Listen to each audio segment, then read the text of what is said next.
मंकराय ह्रीं नमः। ॐ नमो भगवते श्रीवासनाथाय क्षेमंकराय ह्रीं नमः।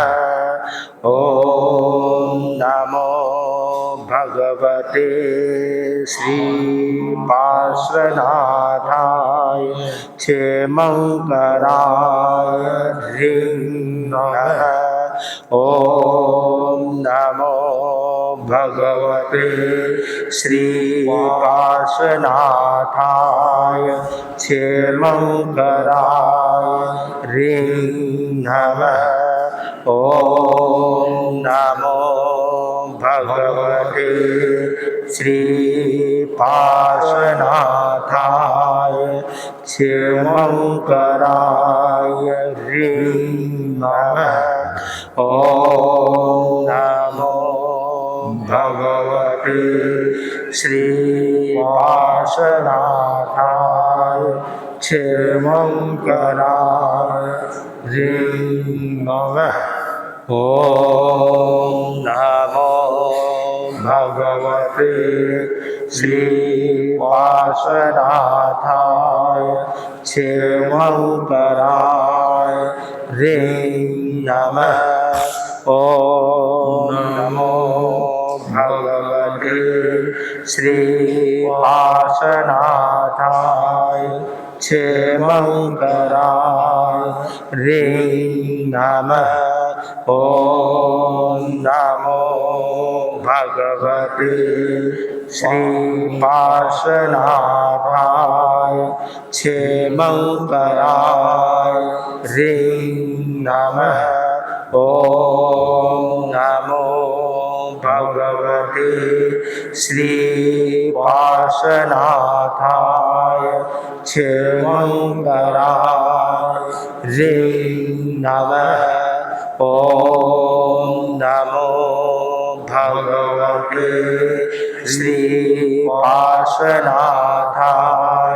क्षेमंकराय ह्रीं नमः। ॐ नमो भगवते श्रीपार्श्वनाथाय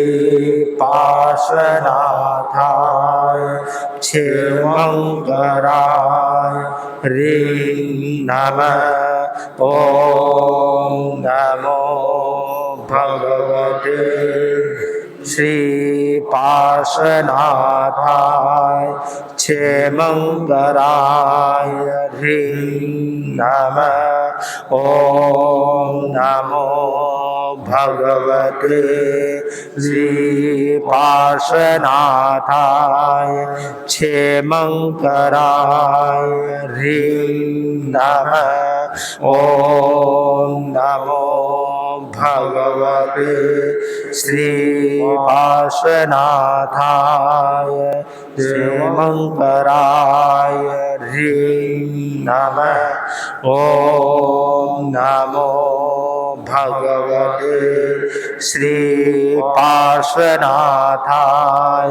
क्षेमंकराय ह्रीं नमः। ॐ नमो भगवते श्रीपार्श्वनाथाय क्षेमंकराय ह्रीं नमः। ॐ नमो भगवते श्रीपार्श्वनाथाय क्षेमंकराय ह्रीं नमः। ॐ नमो भगवते श्रीपार्श्वनाथाय क्षेमंकराय ह्रीं नमः। ॐ नमो भगवते श्रीपार्श्वनाथाय क्षेमंकराय ह्रीं नमः। ॐ नमो भगवते पार्श्वनाथाय क्षेमंकराय ह्रीं नमः। ॐ नमो भगवते श्रीपार्श्वनाथाय क्षेमंकराय ह्रीं नमः। ॐ नमो भगवते श्रीपार्श्वनाथाय क्षेमंकराय ह्रीं नमः। ॐ नमो भगवते श्रीपार्श्वनाथाय क्षेमंकराय ह्रीं नमः। ॐ नमो भगवते श्रीपार्श्वनाथाय क्षेमंकराय ह्रीं नमः।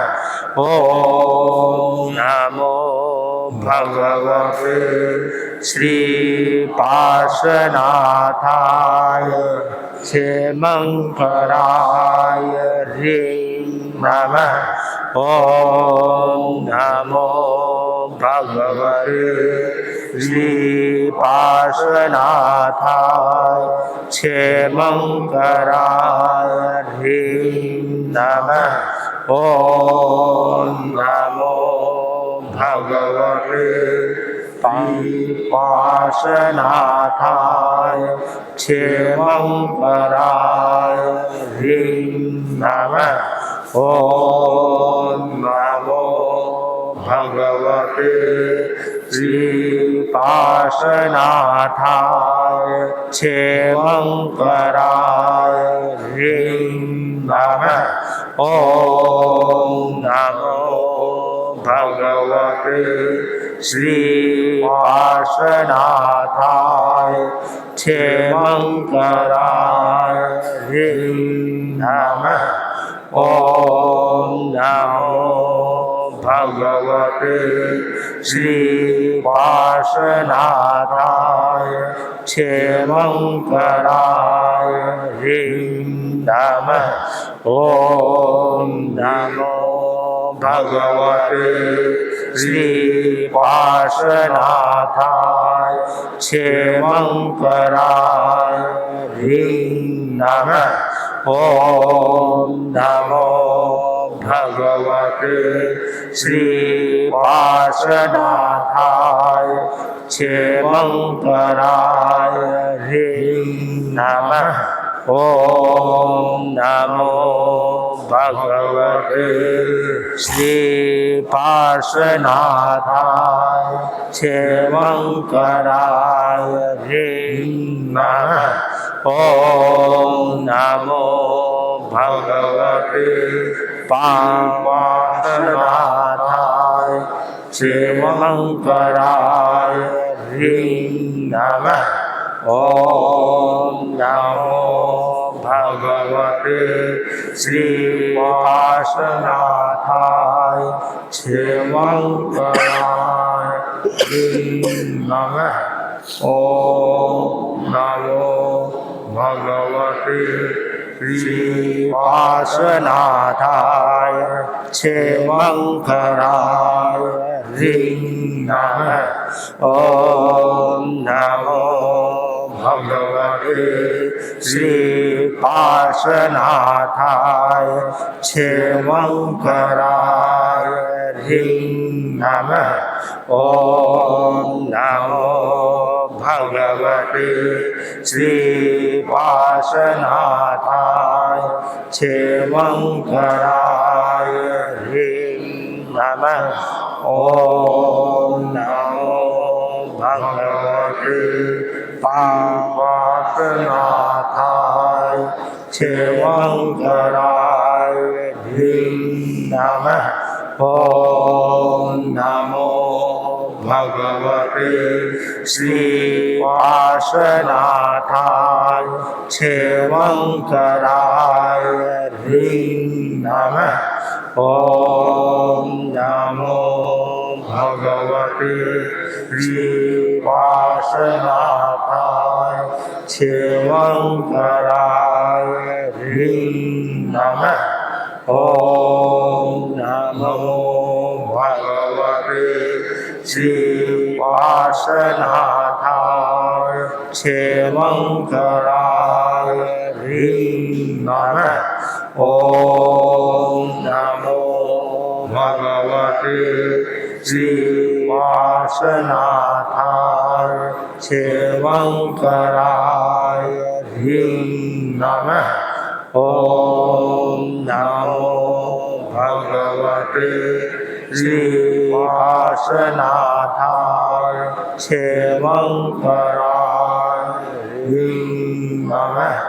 ॐ नमो भगवते श्रीपार्श्वनाथाय क्षेमंकराय ह्रीं नमः।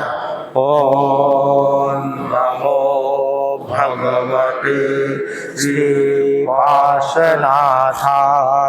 क्षेमंकराय ह्रीं नमः। ॐ नमो भगवते श्रीपार्श्वनाथाय क्षेमंकराय ह्रीं नमः। ॐ नमो भगवते श्रीपार्श्वनाथाय क्षेमंकराय ह्रीं नमः। ॐ नमो भगवते श्रीपार्श्वनाथाय क्षेमंकराय ह्रीं नमः। ॐ नमो भगवते श्रीपार्श्वनाथाय क्षेमंकराय ह्रीं नमः। ॐ नमो भगवते श्रीपार्श्वनाथाय क्षेमंकराय ह्रीं नमः। ॐ नमो भगवते श्रीपार्श्वनाथाय क्षेमंकराय ह्रीं नमः। ॐ नमो भगवते श्रीपार्श्वनाथाय क्षेमंकराय ह्रीं नमः। ॐ नमो भगवते श्रीपार्श्वनाथाय क्षेमंकराय ह्रीं नमः। ॐ नमो भगवते श्रीपार्श्वनाथाय क्षेमंकराय ह्रीं नमः। ॐ नमो भगवते श्रीपार्श्वनाथाय क्षेमंकराय ह्रीं नमः। ॐ नमो भगवते श्रीपार्श्वनाथाय क्षेमंकराय ह्रीं नमः। ॐ नमो भगवते श्रीपार्श्वनाथाय क्षेमंकराय ह्रीं नमः। ॐ नमो भगवते श्रीपार्श्वनाथाय क्षेमंकराय ह्रीं नमः। ॐ नमो भगवते श्रीपार्श्वनाथाय क्षेमंकराय ह्रीं नमः। ॐ नमो भगवते श्रीपार्श्वनाथाय क्षेमंकराय ह्रीं नमः। ॐ नमो भगवते श्रीपार्श्वनाथाय क्षेमंकराय हरिं नमः। ओम भगवते श्रीपार्श्वनाथाय क्षेमंकराय हरिं नमः। ओम नमो भगवते श्रीपार्श्वनाथाय क्षेमंकराय हरिं नमः। ओम नमो भगवते श्रीपार्श्वनाथाय क्षेमंकराय हरिं नमः। ओम नमो भगवते श्रीपार्श्वनाथाय क्षेमंकराय हरिं नमः। ओम नमो भगवते श्रीपार्श्वनाथाय क्षेमंकराय हरिं नमः। ओम नमो भगवते श्रीपार्श्वनाथाय क्षेमंकराय हरिं नमः। ओम नमो भगवते श्रीपार्श्वनाथाय क्षेमंकराय हरिं नमः। ओम नमो भगवते श्रीपार्श्वनाथाय क्षेमंकराय हरिं नमः। ओम नमो भगवते श्रीपार्श्वनाथाय क्षेमंकराय हरिं नमः।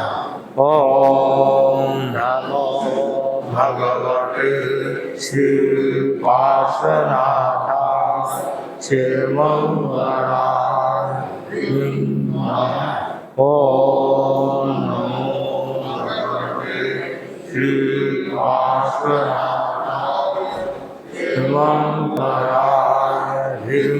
नमः। ओम नमो भगवते श्रीपार्श्वनाथाय क्षेमंकराय हरिं नमः।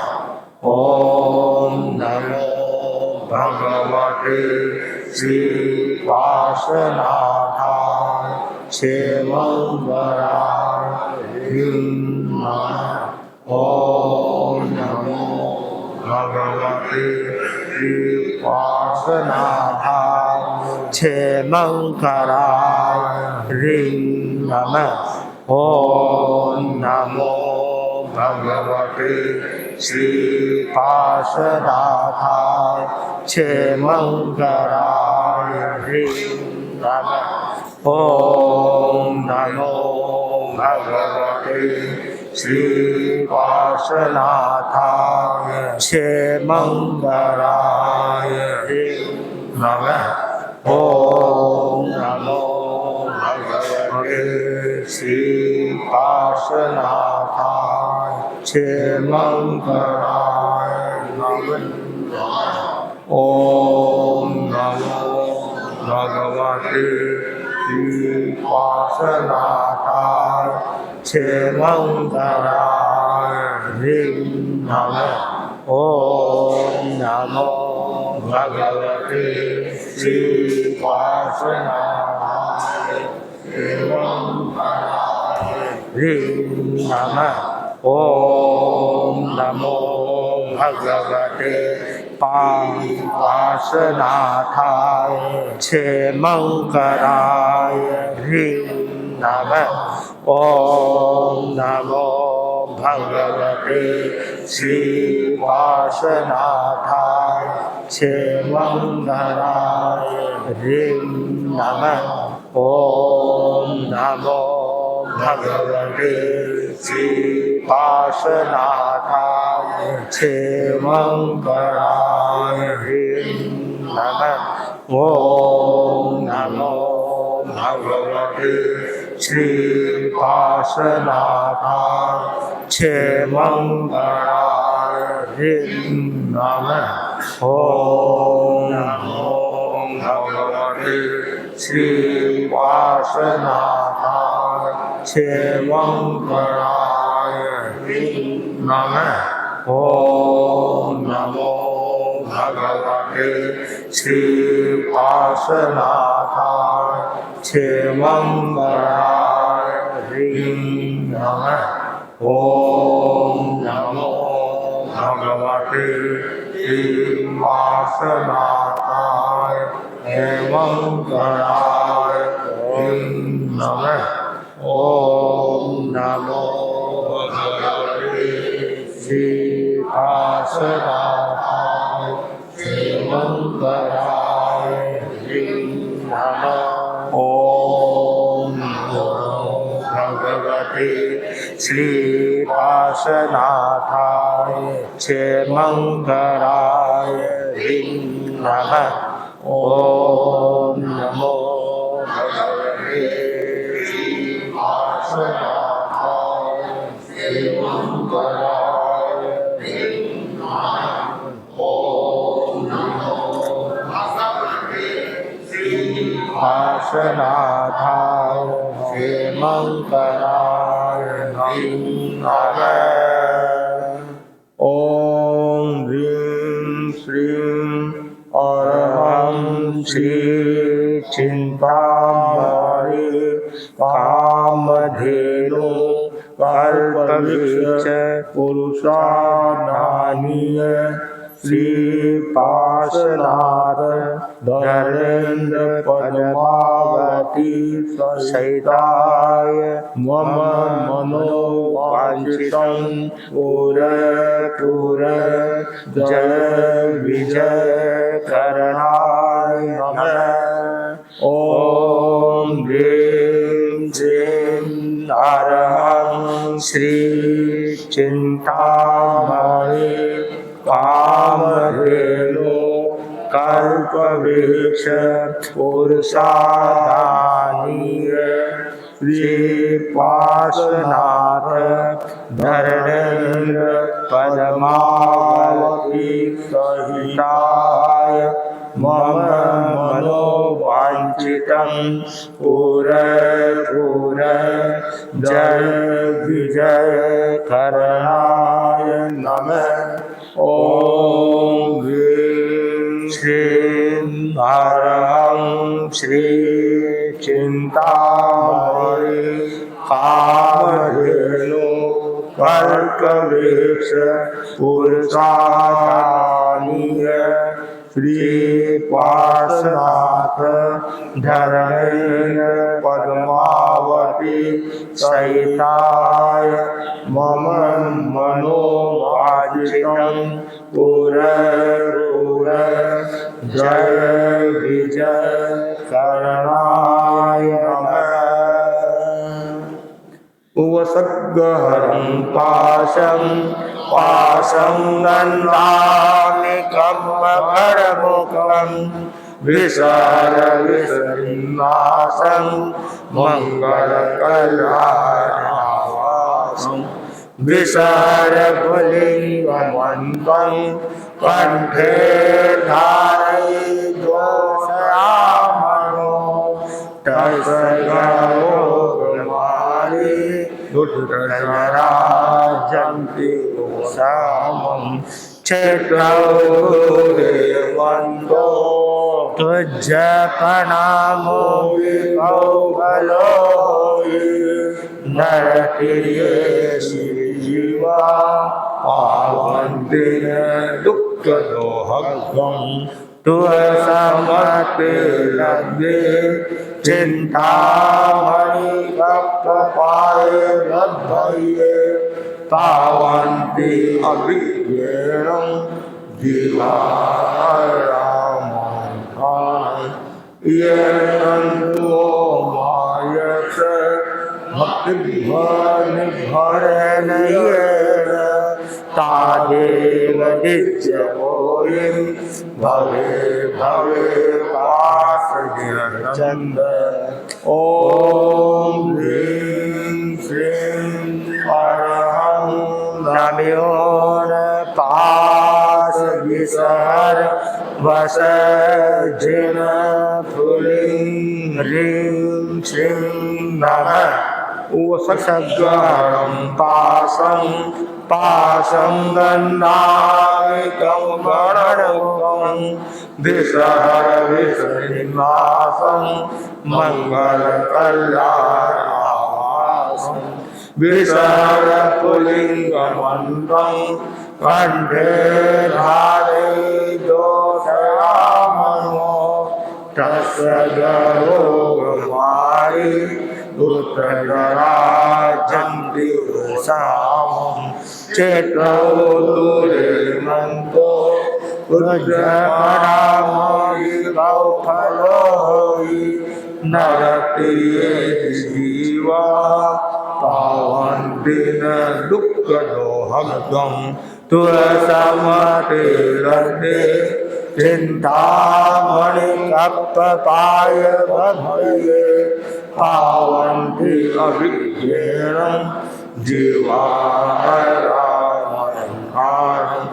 ये सन्तो मायस मतिभरनिर्भरेण ये तादेव विद्यतोऽयं भवे भवे पाशविनन्दन ॐ ह्रीं श्रीं नारायं नामयोन पाशविसर्वसर्जन पुलिं ह्रीं श्रीं नमः वसद्गहरं पाशं गन्धामिकं गणकं श्रीसहस्रनिवासं मङ्गलकल्याणवासं विसहर पुलिङ्गमन्त्रं कण्ठे धारयितोषयामनो त्रैसर्गरोगमारि दुर्जराजन्तिवसामं चित्तौदुरेमन्तो उज्जपरामयिकौ फलोहि नरप्रिये जीवा पावन्ति तुअरमतिरङ्गे चिन्तामणिकप्पपाय बभये पावन्ति अभिज्ञेन जीवारामं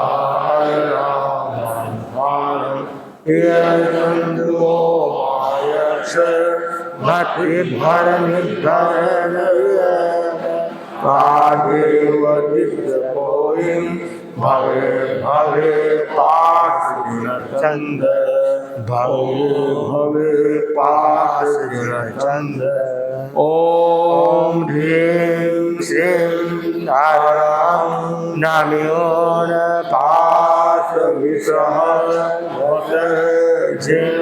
पुलिं ह्रीं श्रीं नमः विघ्नहर मंगलकर सामभीसुरो मुनिया सरे जिता विघ्नहर मंगलकर सामभीसुरो मुनिया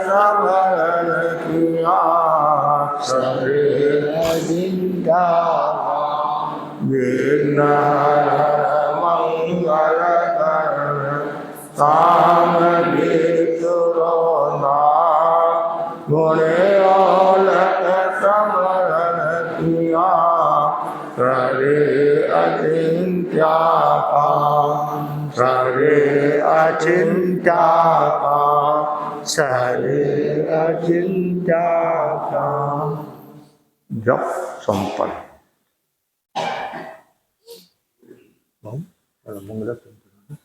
पार्श्व का जन्म कल्याणक दिवस है, तो सबसे पहले मंगलाचरण की प्रस्तुति के लिए महिला मंडल की बहनें मंगलाचरण की प्रस्तुति।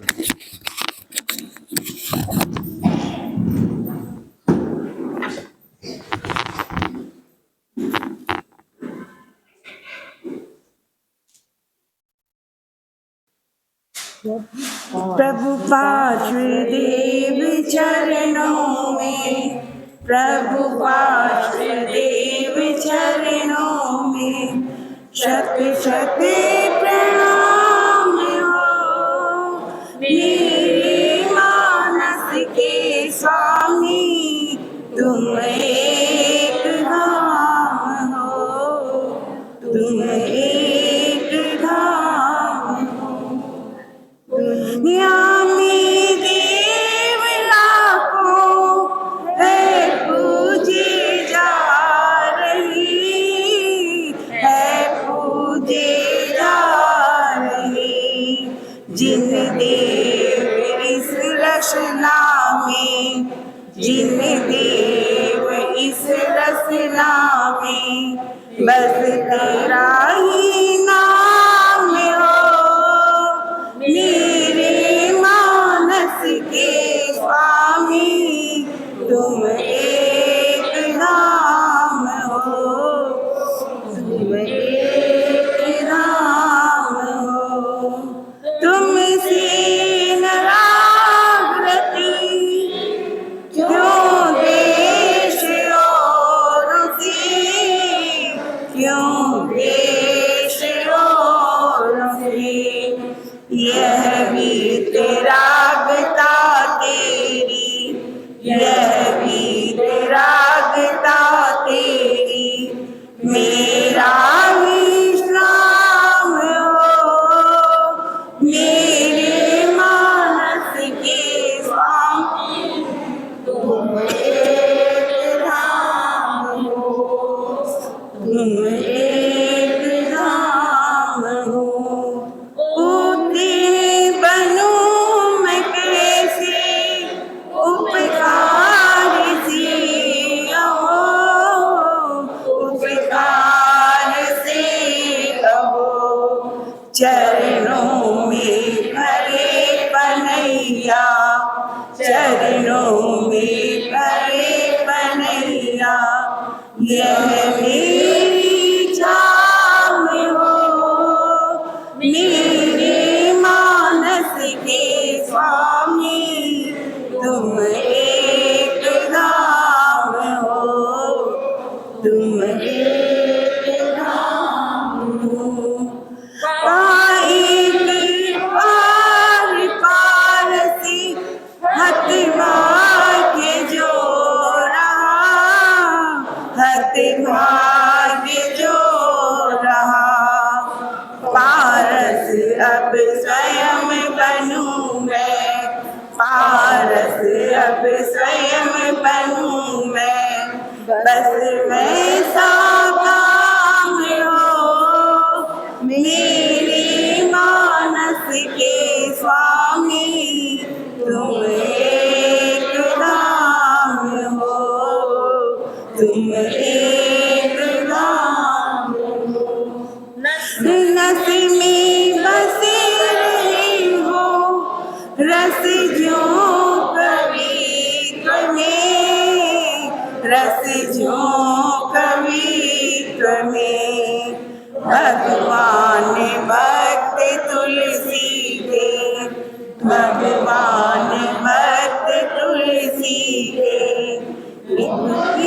राम हो, मेरे मानस के स्वामी तुम एक धाम हो, तुम एक धाम हो।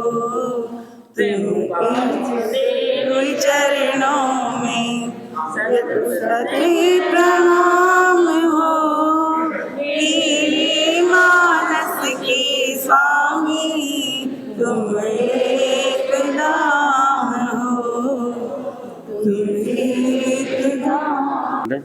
श्रद्धास्पद मुनि श्री चरणों में वंदन। वामानंदन श्री चरणों में सादर शीश झुकाए। शक्ति संपन्न महापुरुष की महिमा सब जन गाए।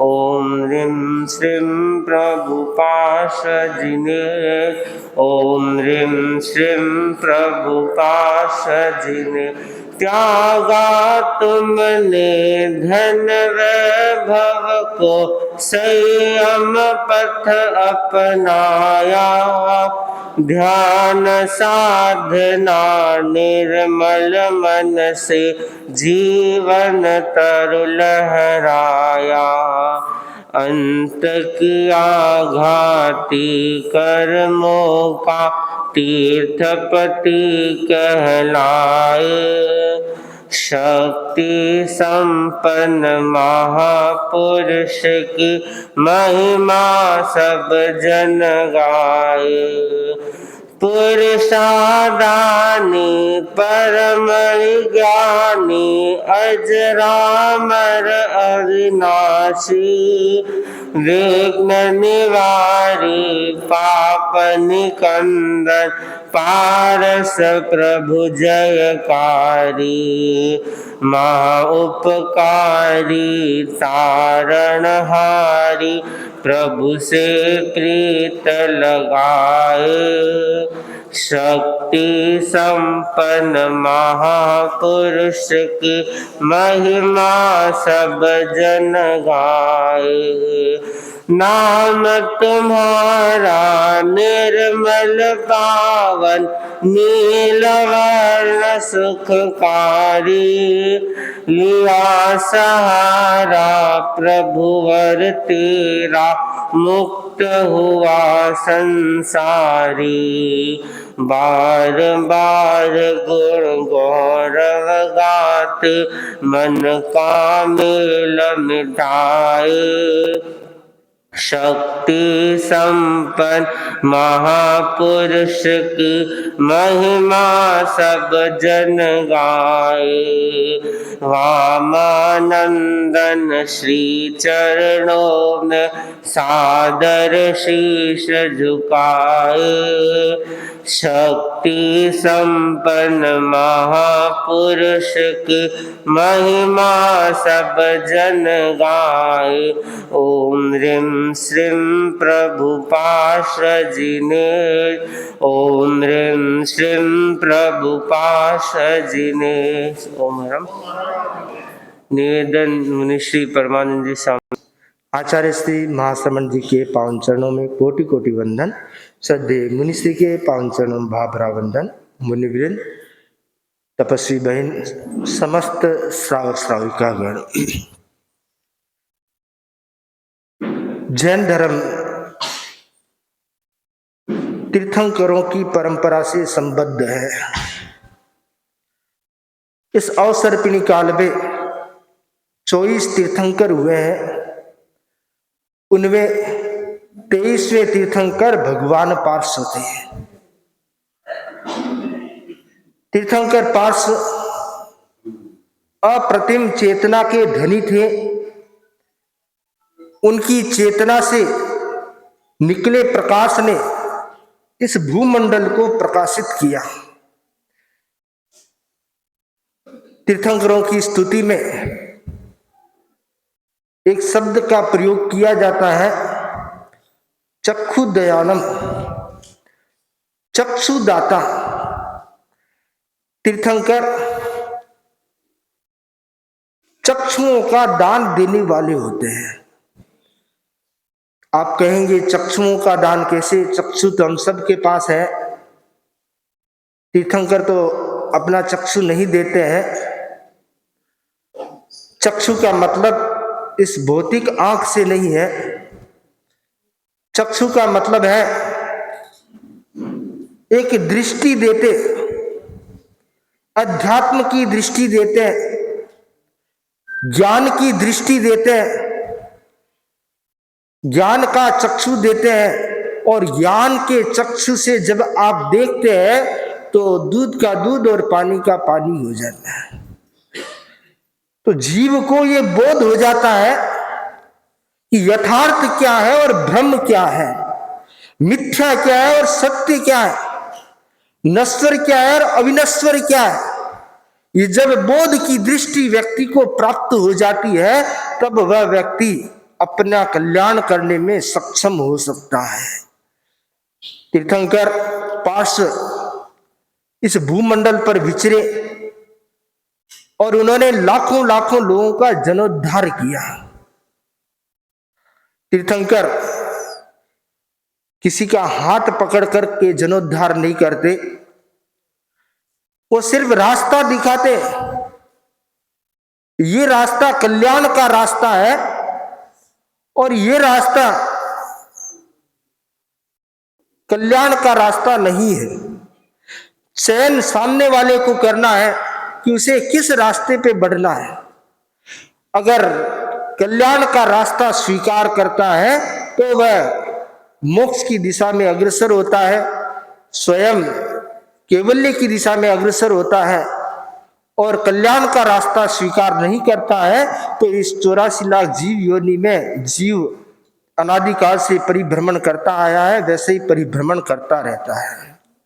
तो तीर्थंकरों को चक्षु दयानम चक्षुदाता इसलिए कहा गया है कि वे इस अनादिकाल के परिभ्रमण से बाहर निकालने का ज्ञान देते हैं। प्रभु पार्श्व ने अज्ञान पर प्रहार किया, अज्ञान को दूर हटाने का प्रयास किया।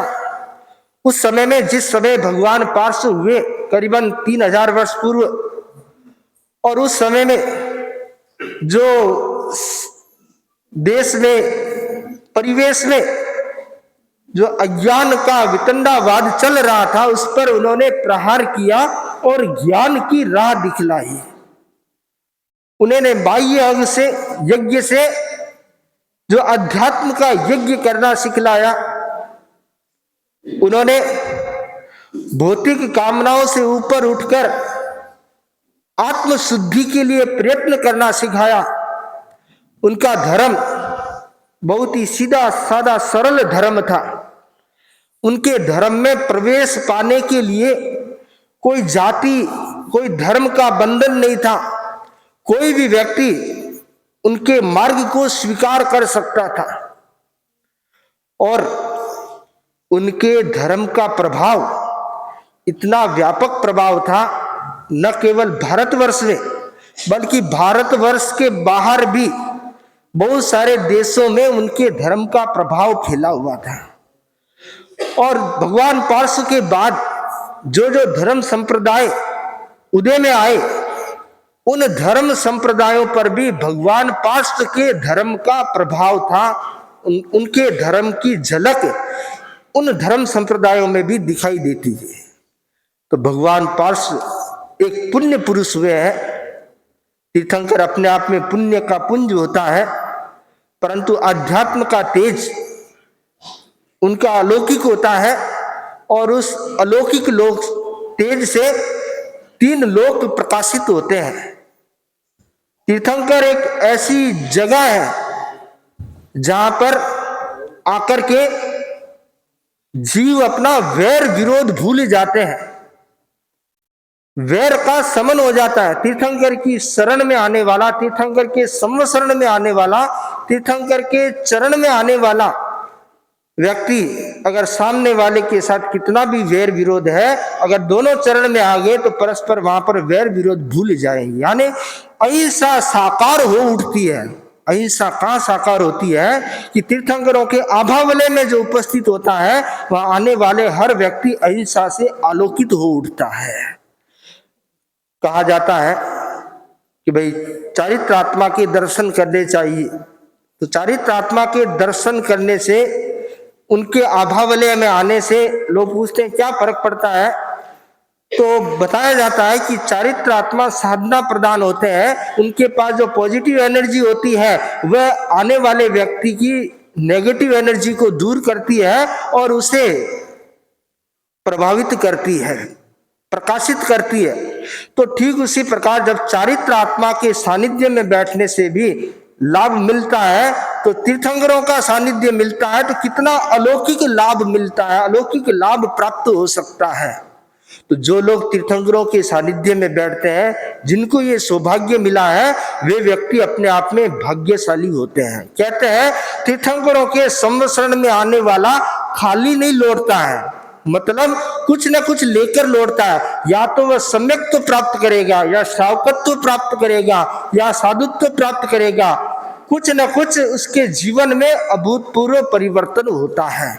इसलिए तीर्थंकर पार्श्व जिनके जीवन चरित्र से और जिनके जीवन से हमें ये प्रेरणा प्राप्त होती है कि तीर्थंकर पार्श्व ने जो अज्ञान पर प्रहार किया और ज्ञान की चेतना जागृत करने का प्रयत्न किया, वह अपने आप में बहुत ही महत्वपूर्ण है।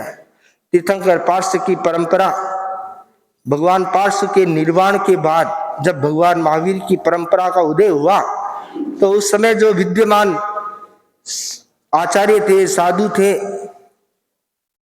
बहुत सारे मुनिराज भगवान महावीर की परंपरा में शामिल हो गए, क्योंकि तीर्थंकरों का धर्म एक ही है। व्यवस्था थोड़ी कुछ चेंज हो सकती है, परिवर्तन हो सकता है, परंतु धर्म, सभी तीर्थंकरों का जो धर्म है वह अहिंसा पर अवलंबित है। अहिंसा पर उन्होंने मुख्य स्थान दिया है, क्योंकि जहां अहिंसा है वहीं पर सत्य की साधना हो सकती है।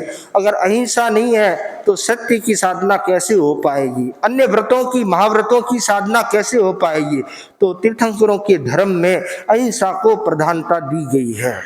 तो भगवान पार्श्व के जीवन से हमें प्रेरणा प्राप्त होती है कि किस प्रकार उनका पूर्व भव, उनके जो पूर्व भव प्राप्त होते हैं, तो किस प्रकार उन्होंने समभाव रहते हुए अपने जीवन क्रम को आगे बढ़ाया, अपने भवों के क्रम को सीमित किया और तीर्थंकर नाम गोत्र का उपार्जन किया। अनेक बार उन्हें तकलीफें दी गई, पूर्व भव में मुनि दीक्षा स्वीकार की और उन्हें मरणांतिक कष्ट दिए गए, परंतु उसमें भी उन्होंने समभाव रखा, वैर भाव उत्पन्न नहीं होने दिया। नहीं तो बहुत बार देखते हैं कोई व्यक्ति किसी का थोड़ा सा अहित कर देता है या अहित नहीं भी करता है, कोई प्रतिकूल भी बात कर देता है, इतने में वैर की गांठ बन जाती है, मन में दुश्मनी की बात बन जाती है। परंतु भगवान पार्श्व ने अपने पूर्व भव में वैर की गांठ को नहीं बंधने दिया, समभाव को अविचल रखा और उसी समभाव की फलश्रुति वे एक दिन तीर्थंकर पार्श्व के रूप में इस दुनिया के सामने आए। तो प्रभु पार्श्व के जीवन से हमें प्रेरणा प्राप्त होती है कि वैर भाव को दूर करने का प्रयत्न करें, वैर भाव का समन करने का प्रयत्न करें। वैर भाव समन होगा तभी जीव आगे बढ़ पाएगा। न जाने हम हमारे जीवन में छोटी छोटी बात पर कितने लोगों से वैर का बंद कर लेते हैं, घृणा कर लेते हैं, द्वेष कर लेते हैं। तो उन सब भावों को तिरोहित करने का प्रयत्न करें, क्षमा याचना करें, खमत कामना करें, प्रायश्चित करें, शुद्धिकरण करें, जिससे हम तीर्थंकर पार्श्व के उपदेश पर आगे बढ़ पाएंगे और अपने जीवन को आत्मशुद्धि की दिशा में आगे बढ़ा पाएंगे। तो आज भगवान पार्श्व जन्म कल्याणक भगवान पार्श्व जयंती पर मैं ये मंगल कामना करता हूँ कि भगवान पार्श्व के जीवन से हमें प्रेरणा प्राप्त हो और हमारा जीवन भी भगवान पार्श्व जैसे निर्वाण को प्राप्त हुए हैं वैसे हम भी एक दिन निर्वाण को प्राप्त हों, कल्याण को प्राप्त हों। इन्हीं मंगल भावनाओं के साथ ओम दुग्गड़ संयोग देखिए कि अभी शेष काल चल रहा है, चतुर्मास उतर गया है, पोष का महीना चल रहा है, ठंडी के दिन चल रहे हैं और ठंडी के दिन में आप सबको पता है लोगों की पसंद क्या होती है, मेथी का लड्डू, गूंद के लड्डू और भी न जाने खाने पीने का ध्यान रहता है। परंतु हमारे संपत भाई ने एक आदर्श उपस्थित किया है कि ऐसे समय में तप को स्वीकार करके बहुत बड़ा कार्य किया। आज इनके 31 दिनों का तप है, 31 है ना, हाँ 31 दिनों का तप है। पार्श्वनाथ जयंती, कितना सुंदर संयोग मिला है। पार्श्वनाथ जयंती और पार्श्वनाथ जयंती के दिन मास कमर तप का प्रत्याख्यान करने वाले हैं, तो अपने आप में बहुत बड़े। और इनका जन्मदिन भी है, कितने साल के हुए हैं? 72 कंप्लीट हुए हैं। 72 वर्ष की उम्र में और जन्मदिन के दिन मास कमल की भेंट लेकर आए हैं, तो अपने आप में बहुत ही सराहनीय, अनुमोदनीय और प्रेरणीय है। महाराज प्रेरणा दे रहे थे कि पार्श्वनाथ जयंती पर तेला कराना है, तो बहनें बोलती है महाराज अभी तेला का, अभी तो पिकनिक का टाइम है, अभी तो माल पानी का टाइम है, अभी तेले का टाइम थोड़ी है। इनको देखिए कि इन्होंने मास खमन तप, यानी एक तेला नहीं 10 तेले कर दिए एक साथ में, तो मास खमन तप किया है। तो इनके प्रति मैं बहुत मंगल कामना करता हूँ, अनुमोदना करता हूँ कि आप तप के क्षेत्र में आगे बढ़ते रहे और धर्म शासन की प्रभावना करते रहे। इन्हीं मंगल भावनाओं के साथ ओम आनंद। भगवान महावीर स्वामी के श्री चरणों में कोटि से वंदन। युग प्रदान आचार्य श्री महासमुद्र के श्री चरणों में कोटि से वंदन। मुनिवृंद, तपस्विनी बहन संपत भाई, उपस्थित धर्म प्रेमी भाई और बहनों, आज भगवान पार्श्व जन्म कल्याणक दिवस है। भगवान महावीर की वाणी है, धम्मो मंगल मुक्तितम अहिंसा संयमो तवो देवावि तंग नमन संति जस धम्मे सयाम। भारतीय संस्कृति एक प्राणवान व ऊर्जावान संस्कृति रही है। ये ऋषि मुनियों की भूमि है। त्यागी, तपस्वी, संयमी लोगों से भरी संस्कृति है। इस उज्जवल संस्कृति में 3 धाराओं का मूल्यवान योग रहा है, जैन, बौद्ध और वैदिक। जैन धर्म विश्व का प्राचीनतम धर्म है। जैन धर्म में अनंत तीर्थंकर हो चुके हैं।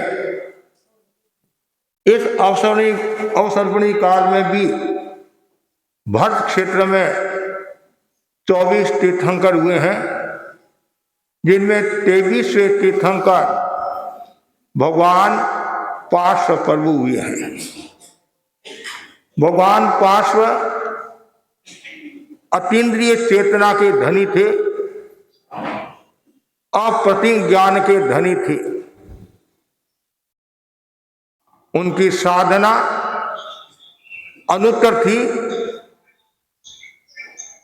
भगवान महावीर ने उनके लिए पुरुषादानीय शब्द का प्रयोग किया। पुरुषों में सर्वश्रेष्ठ पुरुष भगवान पार्श्व हुए हैं। भगवान पार्श्व का जन्म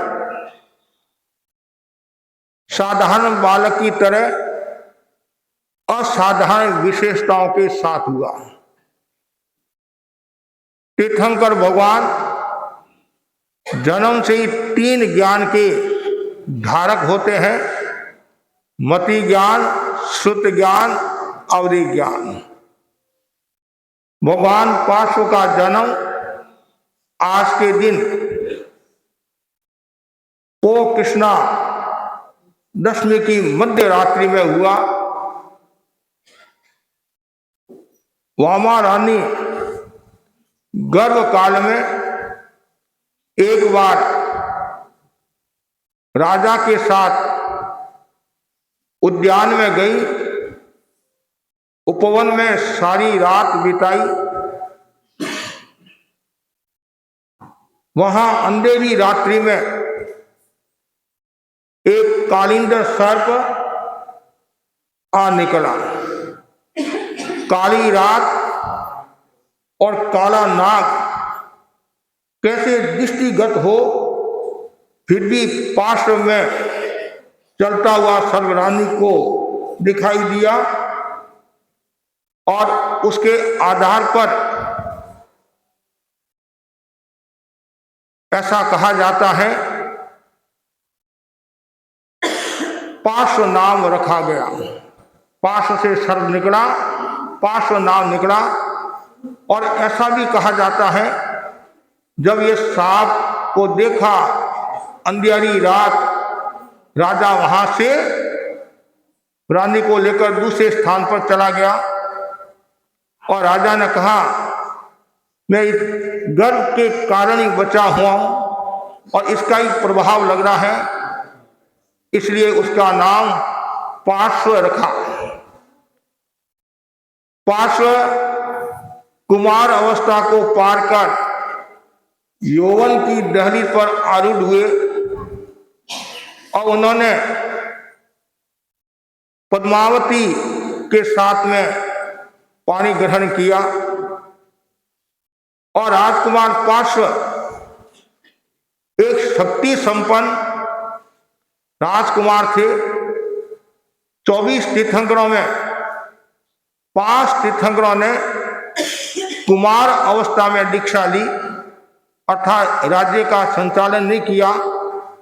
वासुपूज्य, मल्लीनाथ, अरिष्टनेमि, पार्श्व और महावीर, इन 5 तीर्थंकरों ने कुमार अवस्था में दीक्षा ली, राज्य का संचालन नहीं किया। तो शादी के बाद में परिवार के साथ रह रहे हैं। एक बार की बात है, राजकुमार पार्श्व झरोके से, गवाक से, महल से नगर का निरीक्षण कर रहा था और लोगों की भीड़ एक दिशा में जा रही थी। पूछा गया कि ये सब लोग कहां जा रहे हैं, तब बताया गया कमट नाम का तपस्वी आया है, वो पंचांगनी तप तपता है और बड़ा ही शक्तिशाली है। सब लोग उसके दर्शन करने के लिए जा रहे हैं। कुतूहलवश राजकुमार पार्श्व भी गया और पार्श्व ने जब देखा कि अग्नि पंचांगनी तप रहा है, अग्नि जल रही है और जैसे ये सब देखा और अग्नि आकाश में छू रही है, बड़े बड़े लक्कड़ जलाए जा रहे हैं। पार्श्व ने अपने अवधि ज्ञान से जाना और देखा जलते हुए नाग दंपति को देखा। किसमें? लकड़ा। और जैसी देखा राजकुमार ने कमट को कहा, तपस्वी को कहा, अरे तपस्वी, धर्म तो अहिंसा में है, धर्म विहीन धर्म कैसा?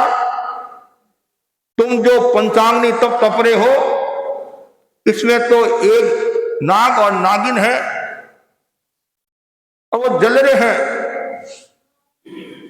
तो कमट अहंकार की भाषा में बोला, ये दूध मुझे बच्चे, तुम क्या जानते हो मेरी तपस्या का? मैं बहुत प्रभावशाली हूं। आदमी हमेशा अपने आप को प्रदर्शित करना चाहता है और अपने आप को शक्ति संपन्न मानता है। उसको यह पता नहीं है मेरे से भी दुनिया में शक्ति संपन्न बहुत है और व्यक्ति को प्रदर्शन नहीं करना चाहिए, दर्शन और निदर्शन करना चाहिए। जो निदर्शन करता है, अपने आप को देखता है, अपने अवगुणों को देखता है, अपने दोषों को देखता है, वही व्यक्ति वास्तव में महापुरुष की श्रेणी में आता है। ये सब इतना कहा और तपस्वी ने और प्रतिकार किया। तब राजकुमार ने किसी को कहा और जो लकड़ा था उसको चिरवाया, और उनमें से नाग और नागिन का जोड़ा निकला, एकदम प्राय प्राय जल गया था, तड़प रहा था। और राजकुमार पार्श्व ने नौका मंत्र सुनाया, समता की प्रेरणा दी, कमठ पर क्रोध नहीं करना, क्षमता रखना। परिणाम ये आया, शुभ भाव में आयुष्य पूर्ण हुआ और मरकर धरणेन्द्र और पद्मावती हुई।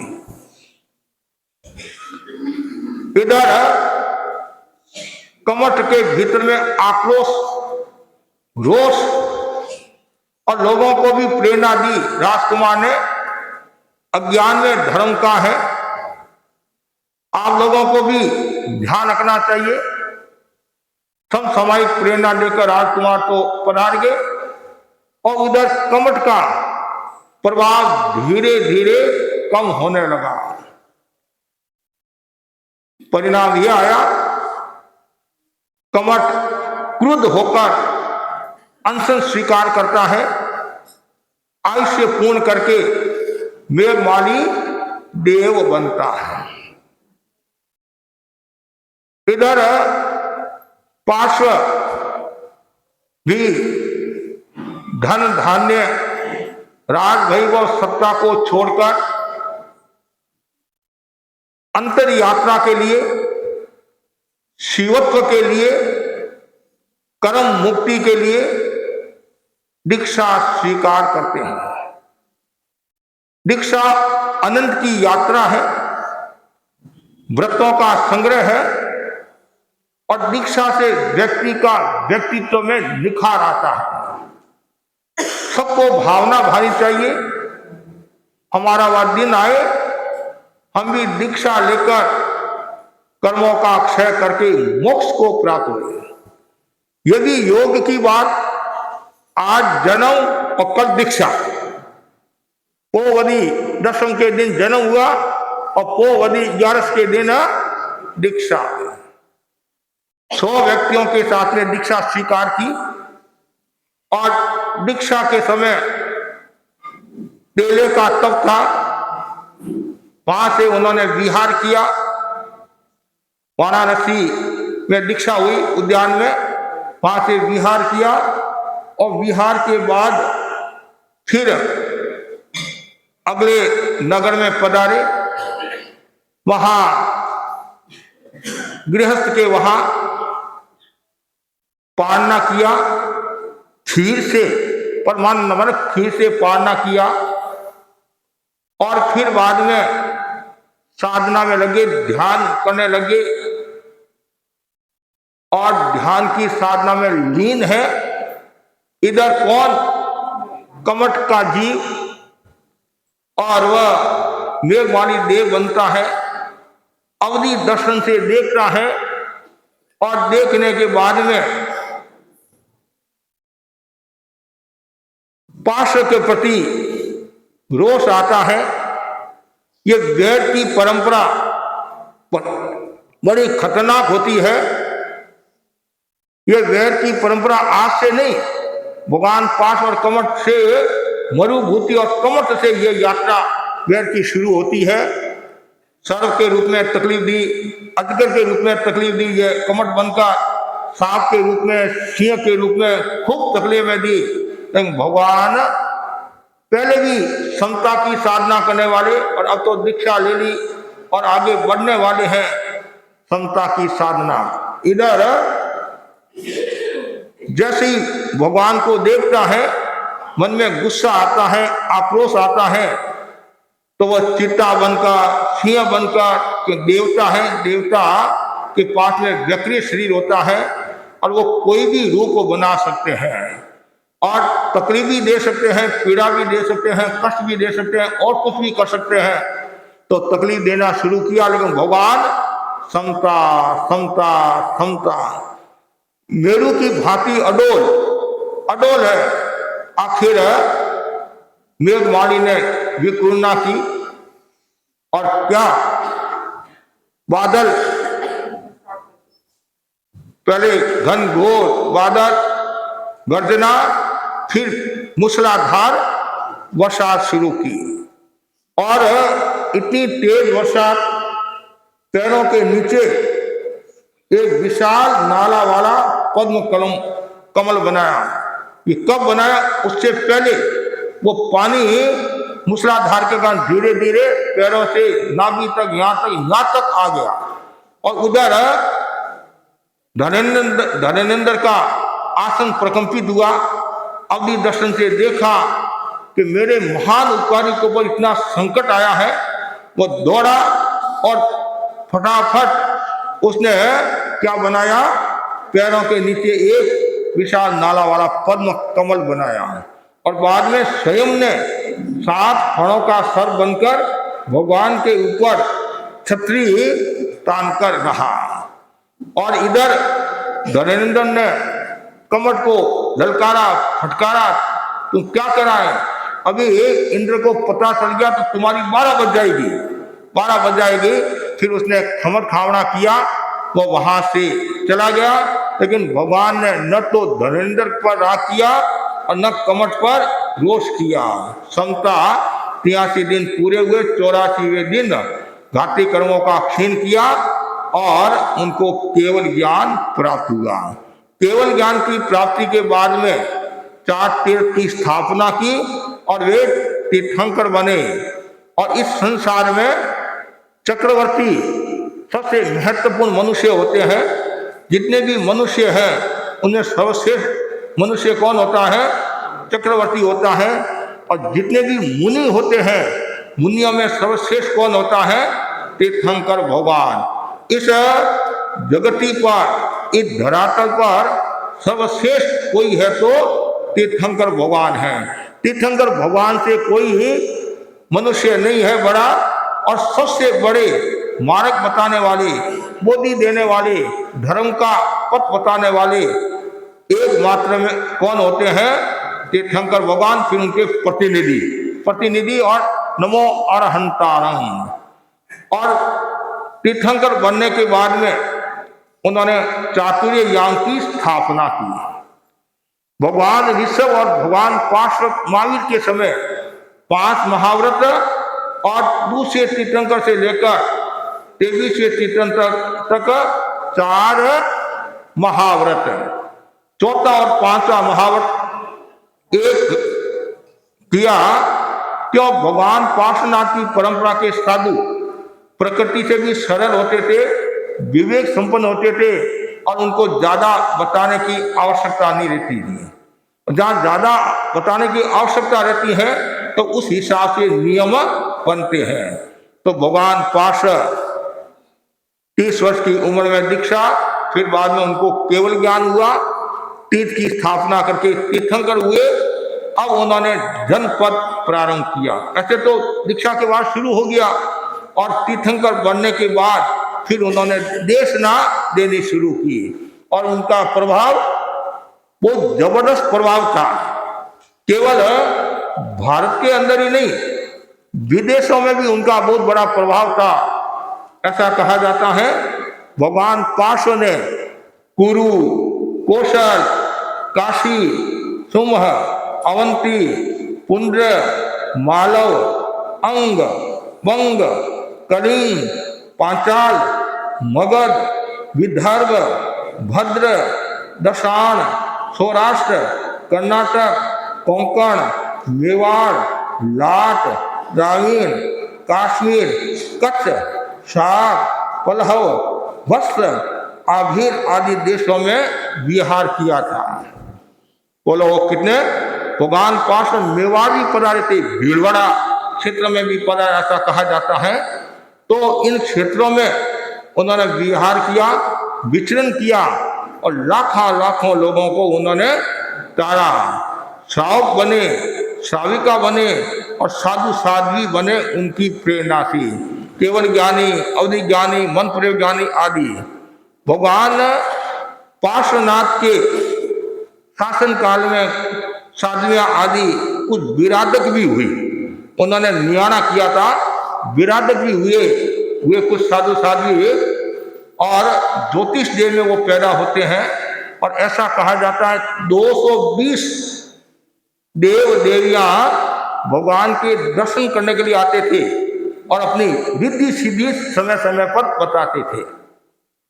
भगवान पार्श्वनाथ की परंपरा में एक सबसे महत्वपूर्ण बात जो भगवान बुद्ध के बारे में बताया जाता है, भगवान बुद्ध को दीक्षा लेनी थी और उन्होंने अनेक धर्मों को देखा। जैसे आचार्य भिक्षु ने अनेक संप्रदाय के आचार्यों के पास गए, मतलब संप्रदाय के अनेक संप्रदाय में भी अनेक धर्म गुरुओं के पास में गए। फिर रघुनाथ जी महाराज को उन्होंने उसमें ठीक समझा, तो वैसे ही ये राजगिरी नगरी में भगवान पार्श्वनाथ के पास में दीक्षा लेते हैं। उनके शासनकाल में दीक्षा होती है और 6 वर्ष तक उनके शासनकाल में रहे। कितने? 6 वर्ष तक बुद्ध शासनकाल में रहे। फिर कठोर चर्या, कठोर तप नहीं करने के कारण, और इतना मैं तप नहीं सकता हूँ, इतना सहन कर नहीं सकता हूँ, तो ऐसा कहा जाता है उन्होंने मध्यम मार्ग को अपनाया, मध्यम मार्ग को अपनाया। तो भगवान पार्श्वनाथ की परंपरा भगवान महावीर तक चलती रही। भगवान महावीर मतलब कि भगवान महावीर के परिजन भी भगवान पार्श्वनाथ को मानने वाले थे। केवल उस एरिया के लोग ही नहीं, दूर दूर तक भगवान पार्श्वनाथ का प्रभाव था। ऐसा कहा जाता है ये वैदिक ऋषि पिप्पलाद पार्श्व के विचारों से बहुत प्रभावित थे, इतने प्रभावित थे। और भी जगह जगह राजा महाराजा भगवान पार्श्वनाथ के पास में आते हैं और उनके धर्म को स्वीकार करते हैं। और भगवान पार्श्वनाथ का प्रभाव अचिंत्य प्रभाव था। और ऐसे भी 24 जो हमारे तीर्थंकर हुए इस अवसर काल में, तीर्थंकर तो अतुल मनोबली वाले होते हैं, विशिष्ट आत्मा वाले होते हैं, सब कुछ होते हैं, उनका एक अलग ही प्रभाव है। लेकिन पार्श्वनाथ का एक विशेष प्रभाव बताया जाता है। भगवान महावीर ने भी, मैंने बताया नहीं, पुरुषादानी दानी शब्द का प्रयोग किया था। और आज दुनिया में सबसे ज्यादा यदि मंदिर है तीर्थंकरों में, संभवतः पार्श्वनाथ के मंदिर है। और ऐसा भी कहा जाता है 108 नाम पार्श्वनाथ के हैं, 108 नाम ऐसे, शंकेश्वर पार्श्वनाथ, ऐसे अलग अलग। और जगह जगह पार्श्वनाथ का मंदिर भी है और पार्श्वनाथ का जाप भी ज्यादा करते हैं। और जब संकट आता है, कष्ट आता है, तो पार्श्वनाथ का जाप करते हैं। और आज का जो दिन है पोवदी दशम, तो आज के दिन कुछ लोग तपस्या करके विशेष जाप भी प्रारंभ करते हैं। तो भगवान पार्श्व ने अपनी चेतना के द्वारा, अपने ज्ञान बल के द्वारा खूब जिन शासन का उपकार किया और धर्म संघ की प्रभावना की। और उनके शासन काल में अनेक भाई बहनों ने दीक्षा ली और दीक्षा लेकर आत्मा का कल्याण किया। और कुछ स्वर्ग में गए, कुछ मोक्ष को प्राप्त हुए, कुछ मोक्ष को प्राप्त हुए। तो भगवान है पार्श्वनाथ एक शक्ति संपन्न तीर्थंकर भगवान थे और कोमल थे। उनका प्रभाव इतना था कि हर कोई व्यक्ति उनकी सन्निधि में आता, आत्मतोष का अनुभव करता। और ऐसे तो तीर्थंकरों की सन्निधि में जो भी आता है आत्मतोष का अनुभव करता है कि तीर्थंकरों का रूप भी वैसा, व्यवहार भी ऐसा, ज्ञान भी वैसा। क्यों? और राग देश से मुक्त होते हैं। तो पार्श्वनाथ की जितनी गौरव गाथा गाए उतनी थोड़ी है। और पार्श्वनाथ हमें जो ज्ञान दिया है और उन्होंने जो मार्ग बताया है, उस मार्ग पर सबको चलने की कोशिश करना चाहिए। वर्तमान में भगवान महावीर का शासन चल रहा है और भगवान महावीर ने 5 महाव्रतों का निरूपण किया और भगवान पार्श्व ने 4 याम का निरूपण किया।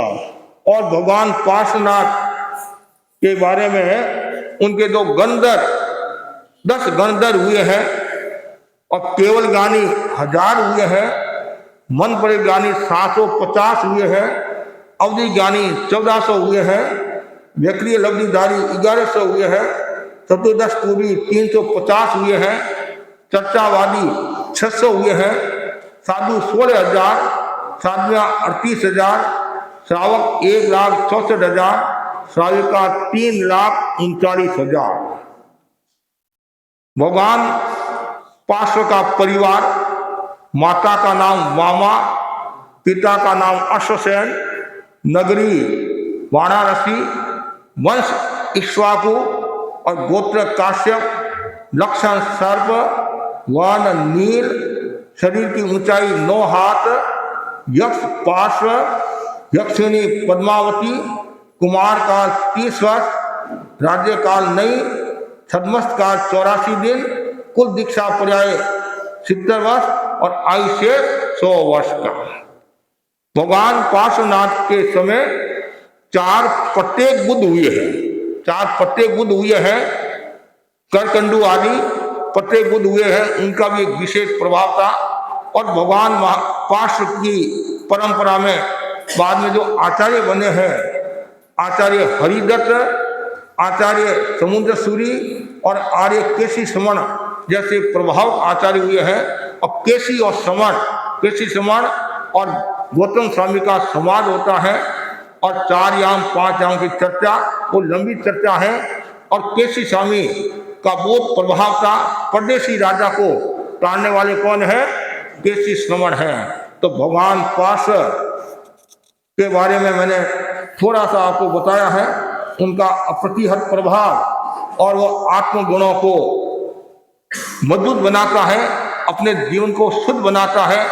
और उनका प्रभाव ही इतना था कि कोई भी उनकी सन्निधि में जाता अपने आप को वो आलोकित कर लेता, अपने आप को प्रकाशित कर लेता और अपने आप को धन्य मानता। तो ऐसे महापुरुष के बारे में बताना एक विशेष बात होती है। और आप जानते हैं दुनिया में हजारों हजारों क्या लाखों लाखों महापुरुष हुए हैं और उनमें स्वर्णिम नाम है भगवान पार्श्वनाथ का। और भगवान पार्श्व का नाम बड़े आदर के साथ, सम्मान के साथ लिया जाता है। और नाम ही छोटा सा पार्श्व हर कोई व्यक्ति को याद रहता है। और ऐसे भी बोलते हैं पार्श्व मतलब मेरे परिपार्श्व में, मेरे पास में पारस पारस करते जाओ और एक दिन भी आप पारस हो जाओगे। कहीं पारस रतन, पारस रतन, पारस पत्र आता, पारस पत्र, तो आप साधना के द्वारा आप भी पारस हो सकते हो। और जो भव्य आत्मा है वो एक दिन कर्मों का अक्षय करके मोक्ष को प्राप्त हो सकते हैं। इसी आशा के साथ ओम आरहम।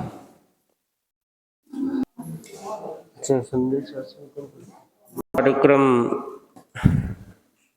और है मास खमन तप अभिनंदन का। तो सबसे पहले साध्वी प्रमुखाश्री जी के संदेश को एवं तप अनुमोदना में अपने विचार व्यक्त करने हेतु आमंत्रित है साउथ कोलकाता श्री जैन श्वेतांबर तेरापंथी सभा के अध्यक्ष विनोद जी चोरडिया। आराध्य के श्री चरणों में कोटि सा नमन।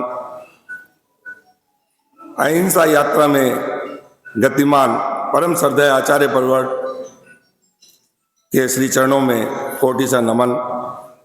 यहाँ तेरापंथ भवन में विराजित मुनि श्री जिनेश कुमार जी स्वामी एवं सहवर्ती मुनिवृंद को मथेन वंदन।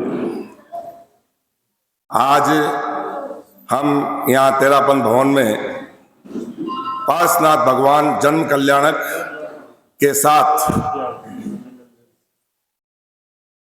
मास खमन तप अभिनंदन कार्यक्रम को यहाँ मुनिश्री के सानिध्य में मना रहे हैं। और इस कार्यक्रम में उपस्थित श्रावक श्राविका समाज को साउथ कलकत्ता तेरापंथी सभा की ओर से मैं अपनी ओर से हार्दिक अभिनंदन और आप सभी को सादर जय जिनेंद्र। आज जैसा कि मुनिश्री यहाँ 20 तारीख को तेरापंथ भवन में यहाँ प्रवेश किया और 21 तारीख को यहाँ प्रवचन में मुनिश्री ने हमें एक सरप्राइज दिया। सरप्राइज ये कि हमको तो इसकी जानकारी नहीं थी पूरे यहाँ साउथ कलकत्ता में कहीं पे भी तो हम लोगों को एक सरप्राइज दिया कि विनोद जी एक तप अभिनंदन कार्यक्रम शेष काल में भी एक तप अभिनंदन कार्यक्रम यहाँ साउथ कलकत्ता तेरापन भवन में आपने हो रही है। तो 13 मास खमन कार्यक्रम मुनिश्री के सानिध्य में दक्षिण हावड़ा में हुए और 14वां तप संभवतः 14वां तप अभिनंदन कार्यक्रम यहाँ पे साउथ कलकत्ता तेरापन भवन में हो रहा है यहाँ पे। इससे पूर्व 2023 में जब मुनिश्री का चतुर्मास यहाँ पे था उस समय मुनिश्री के सानिध्य में यहाँ पे 16 मास खमन तप अभिनंदन के कार्यक्रम यहाँ पे मुनिश्री के सानिध्य में पूरे चतुर्मास और शेष काल में मुनिश्री के सानिध्य में हुए थे। ये मुनिश्री की प्रेरणा रहती है सब श्रावकों को जब भी होता है तब कि भाई चाहे चतुर्मास काल हो चाहे जब भी हो। अभी जैसे ये पारसनाथ जन्म कल्याण का है तो तेला तप की सबको खूब प्रेरणा सबके श्रावक समाज को मुनिश्री ने दी।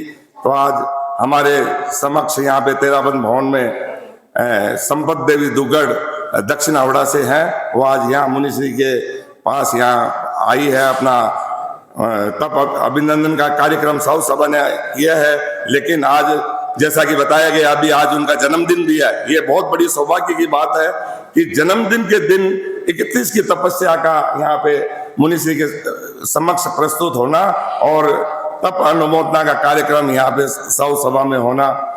तो मैं साउथ कलकत्ता तेरापंथी सभा और जितनी भी हमारी बृहत्तर कलकत्ता में जितनी भी संघीय संस्थाएं हैं, सभाएं हैं, महिला मंडल है, युवक परिषद है, तेरा टीपीएफ है, अनुरोध समिति आदि है, जो भी है सभी के आज यहाँ पे श्रावक श्राविकाएं समाज और महासभा के भी पदाधिकारी सब आज यहाँ पे कुछ पूर्व में और अभी वर्तमान में जो भी है सब यहाँ उपस्थित है। उन सभी की ओर से मैं आपके तप की अनुमोदना करता हूँ, आपका बहुत बहुत हार्दिक अभिनंदन स्वागत करता हूँ।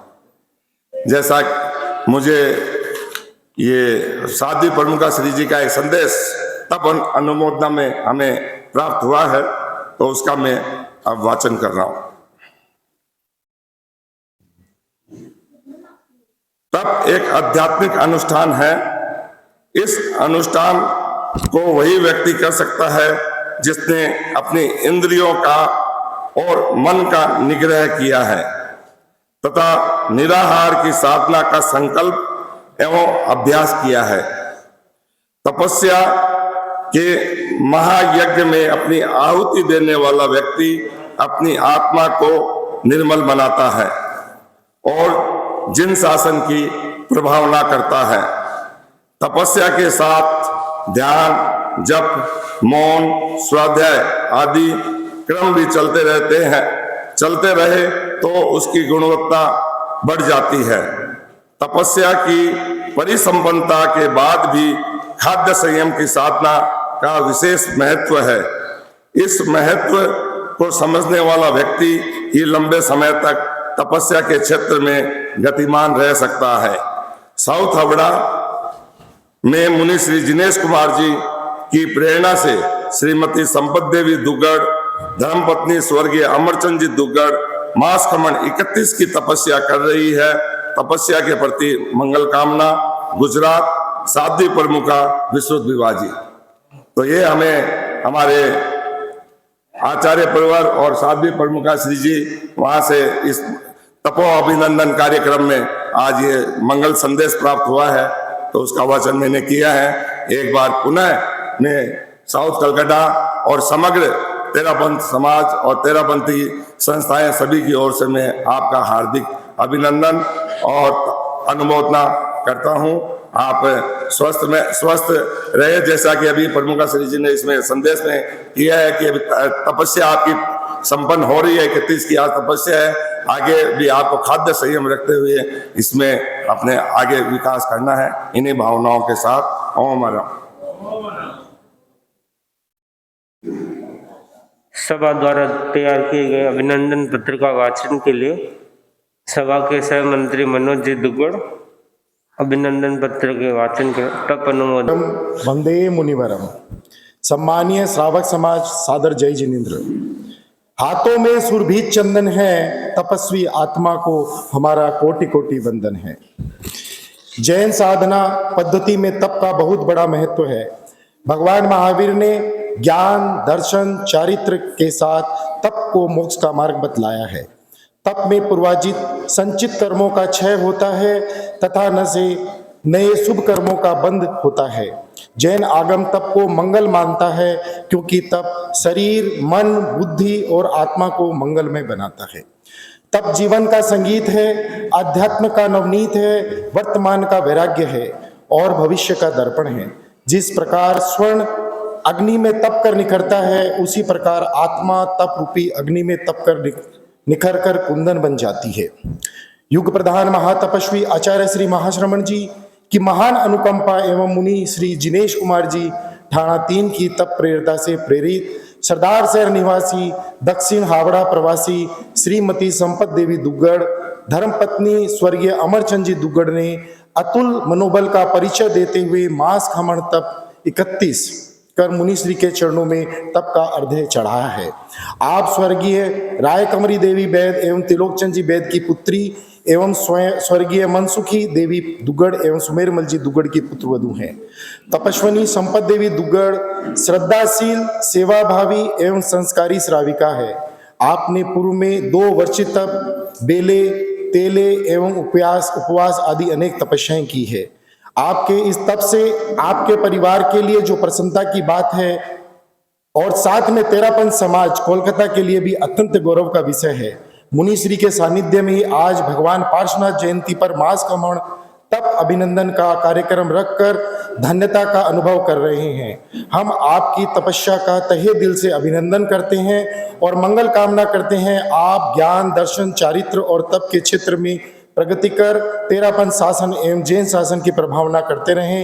गण उपमन में तप की सुगंधित पुष्पों की माला में आपका हार्दिक अभिनंदन अभिनंदन अभिनंदन। साउथ कलकत्ता श्री जैन स्वतंत्र तेरापंथी सभा। तप करने वालों को देवता का भी वंदन है। क्या गुणगान करे इस तपस्वी आत्माओं को। मास खमन की तपस्या करने वालों को हम करते अभिनंदन है अभिनंदन है।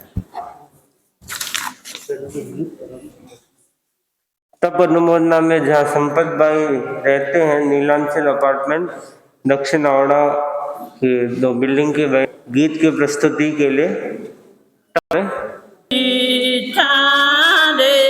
तपरी सौरभ फेरी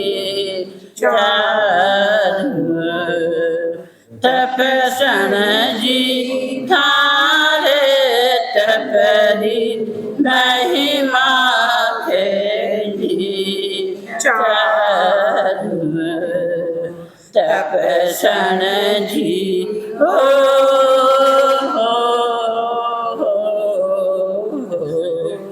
आत्मा रो सिंगार तप पावन निर्मल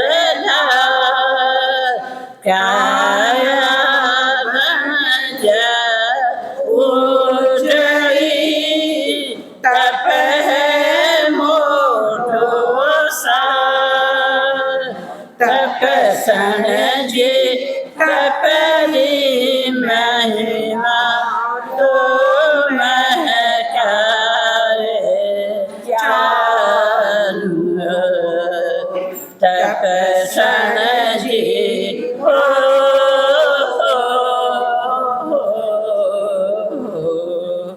धन्नो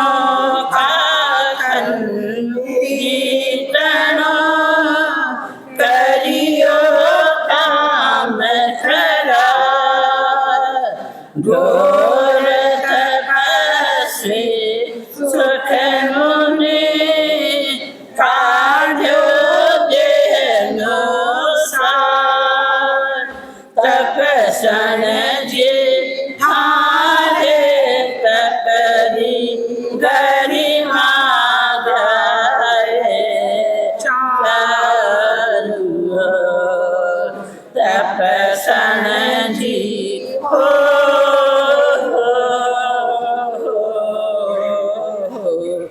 जी में चल राम जी को दरहा बड़री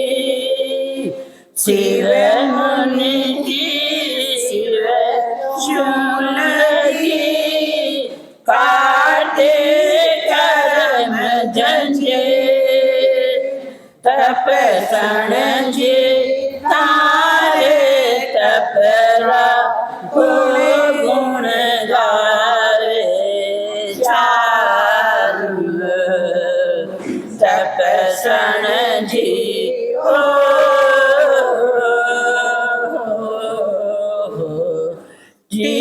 तीर्थंकर 24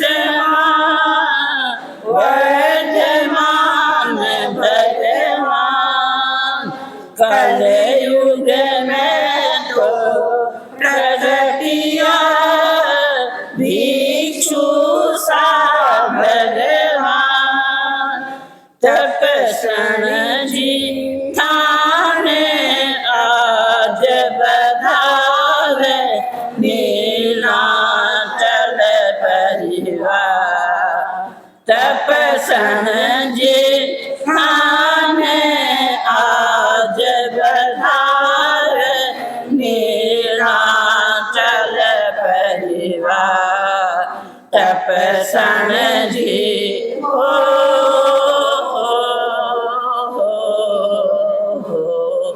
तप सण जी आरे तपरी मोर बेफेरे तप सण जी आरे तपरी महिमा फेरी तप सण जी मेरी भतीजी संपत ने महास्कमन किया। मुझे बहुत गर्व है। पूर्ण हुआ संपत का प्रण। आओ हम सब मिल मनावे तो स्वयं सब मिल सफल हुआ महास्कमन। एक बार सब जोर से बोलो, जय जय ज्योति चरण, जय जय महास्कमन। बंधन एवं भाई और बहनों, आज हमारी सासू माँ का 31 दिन का महास्कमन कंप्लीट होने जा रहा है। ये हमारे परिवार के लिए बहुत ही खुशी का हर्ष है। कुल पर कलश चढ़ाया आपने, कुल पर कलश चढ़ाया आपने, महास्कमन का भारी, भवों के बंधन टूट जाए, पाने मोक्ष की तैयारी। तब से चेहरा चमचम चमके, तब से चेहरा चमचम चमके, मनोबल दृढ़धारी, काया कंचन सी बन गई, जोड़ी प्रभु से एकतारी। मंगलकारी विघ्न हरणधारी, महास्कमन है सुखकारी, रोग सब मिट जाते हैं जब जोत जले तपस्या की। आपको हम देते 100 बार बधाई, खिल रही घर की फुलवारी, परिवार जन मिलकर भाषा गाए, तुतकारा डाले दुनिया सारी। कैसे करे गुणगान आपका, कैसे करे गुणगान आपका, नहीं इतनी हैसियत हमारी, हमको भी आशीर्वाद दे दे, तपस्या करें हम बारी बारी। ज्ञान ध्यान तप छप में खुल जाए तकदीर हमारी, गुरु महासमन की छत्र छाया में फले इच्छाएं सारी। स्वस्थ निर्मित आप रहो, तपस्या करें नित सारी, तपस्या करें नित जारी। इन्हीं भावनाओं के साथ ओम अरम। ज्योति पुंज युग प्रधान आचार्य श्री महाश्रवण जी के चरणों में भावरी वंदना। यहाँ विराजित मुनि श्री जिनेश कुमार जी एवं सवर्ती मुनि वंद के चरणों में मथेन वंदामी। तपस्सन बहन संपत भाई दुगढ़, श्राग समाज सादर जय जिनेन्द्र। भगवान महावीर ने तप को निर्जरा का एक उत्तम उपाय बताया है। तपस्या वही विरले आदमी कर सकते हैं जिनका मनोबल एकदम कठोर और दृढ़ संकल्प शक्ति हो। आज पर्यूषण काल में क्या होता है कि एक तप का माहौल बना रहता है, उसमें तपस्या की एक होड़ लगी रहती है, उसमें तपस्या करना थोड़ा सहज हो जाता है। वैसे तपस्या करना कठिन काम है, बट पर्यूषण काल में थोड़ा सहज हो जाता है। बट शेष काल में तपस्या करना और महास्कमन करना एक बहुत ही सहनशीलता का काम है, बहुत ही मनोबल का काम है, जो बहन संपत भाई दुगड़ ने किया है। मैं आपके तब के मेरी तरफ से सावतोड़ा सभा परिवार की तरफ से आपकी तब की बहुत बहुत अनुमोदना करता हूँ और ये मंगल कामना करता हूँ कि तपस्या के बाद भी आप स्वस्थ रहे और आगे भी ऐसे तपस्या करते रहे।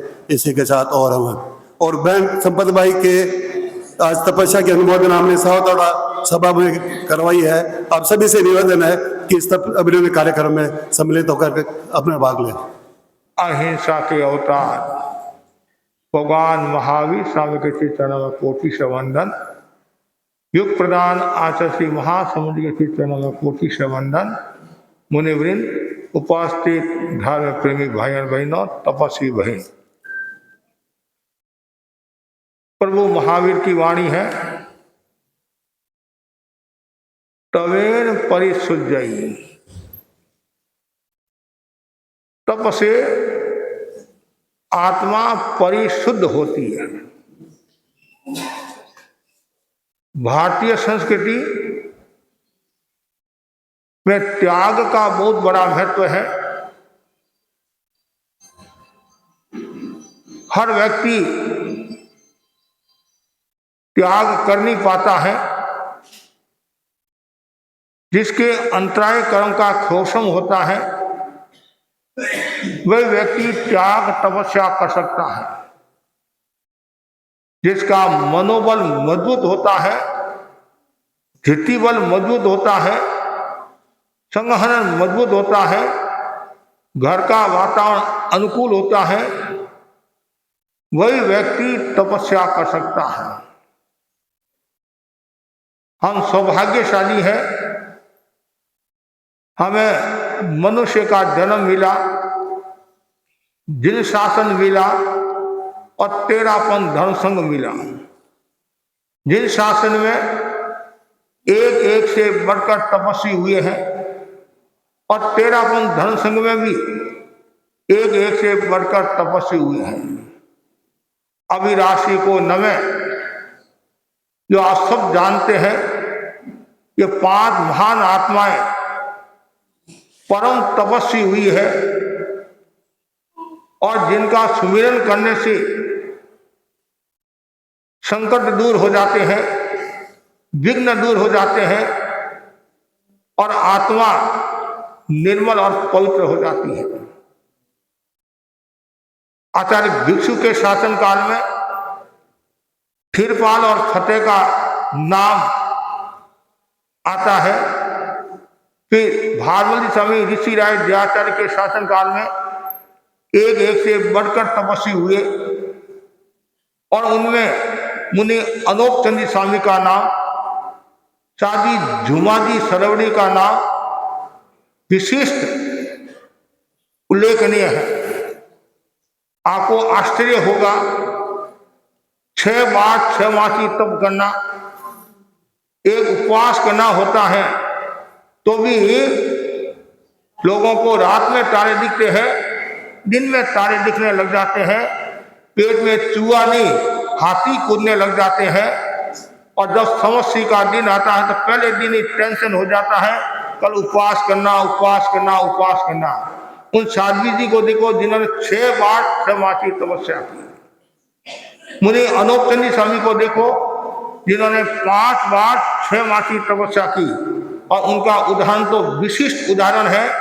जब वे दयाचार्य की सन्निधि में लाडू में विराज रहे थे, आहार निवृत्ति के बाद पंचमी समिति के लिए जा रहे थे और जैसी ठिकाना से बाहर निकलते हैं और शादी प्रमुखा सदा सती घी लेकर आती है और तपस्वी को कहा घी उठाना है। तपस्वी ने कहा मैंने तो आहार कर लिया, अब तो निवृत्ति के लिए जा रहा हूं। शादी सदा सती ने कहा तपस्वी लोगों के क्या फर्क पड़ता है, एक कोने में पड़ा रहेगा, क्या फर्क पड़ता, पेट के कोने में पड़ा रहेगा। तो फिर दयाचार्य से निवेदन करा के घी के साथ और सामग्री की जो आवश्यकता और लाई और घी को उठाया और मन में संकल्प किया मुझे मांस खमन करना। क्या करना है? मांस खमन। और योग ऐसा हुआ, वो अपच हो गया, अजीर्ण हो गया, कुछ ही समझो आप। और इतनी दस्तने लगी जिसके कारण शरीर बहुत कमजोर हो गया। इतना कमजोर हुआ, इतना कमजोर हुआ, सुबह 2 मुनि के सहारे जयाचार्य के दर्शन किए, जयाचार्य के पास में बैठे और जयाचार्य से निवेदन किया, बनते जो मैंने रात को आपको निवेदन किया था कि मास खमन करने का भाव है, अब मैंने चिंतन बदल दिया है, चिंतन बदल दिया है। तो जयाचार्य का कोई बात नहीं, शरीर में असाता होगी, बाद में मास खमन कर लेना। त्याग तो किया नहीं था, संकल्प मतलब मन में धारा था मुझे मास खमन करना है, कि नहीं नहीं नहीं, अब मैं मास खमन नहीं 6 मास की तपस्या करूंगा।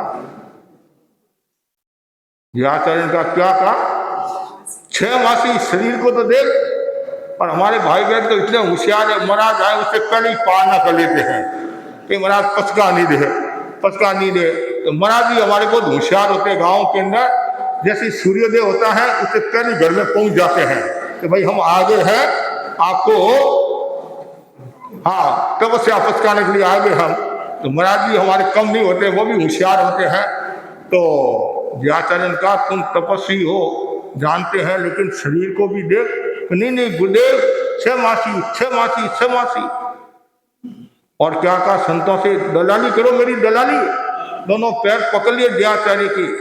आखिर जयाचार्य भी भक्त की भक्ति के सामने वो भी पिघल गए और एक साथ में 6 मासी का पचकान करा दिया, एक साथ में 6 मासी का पचकान करा दिया।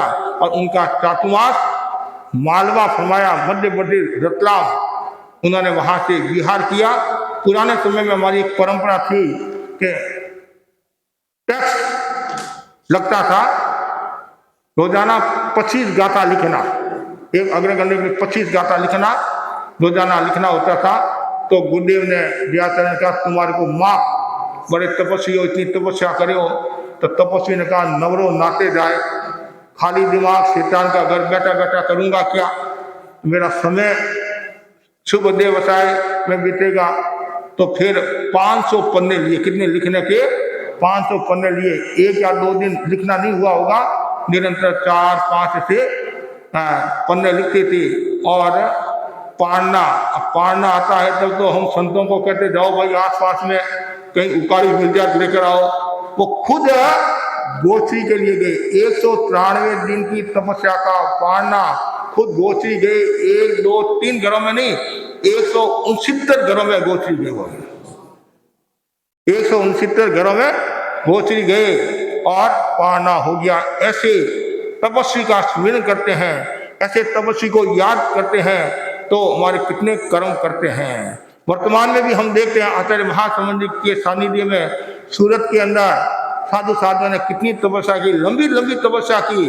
और श्रावक समाज ने तो एक कीर्तिमान स्थापित कर दिया है, 108 से ज्यादा मास खमन हो गए हैं, ज्यादा हुए हैं। और 58 बेला तेला की तो कोई गिनती नहीं है, गिनती नहीं है।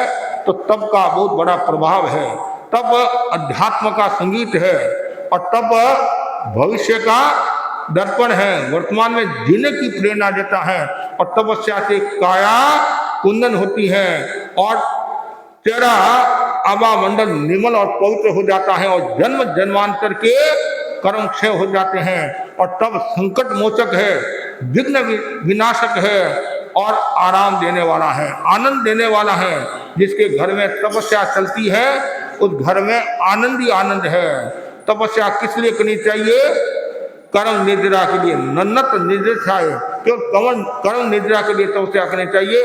प्रदर्शन दिखावा के लिए तपस्या नहीं करना, यश कीर्ति के लिए तपस्या नहीं करना, केवल आत्मा की शुद्धि के लिए।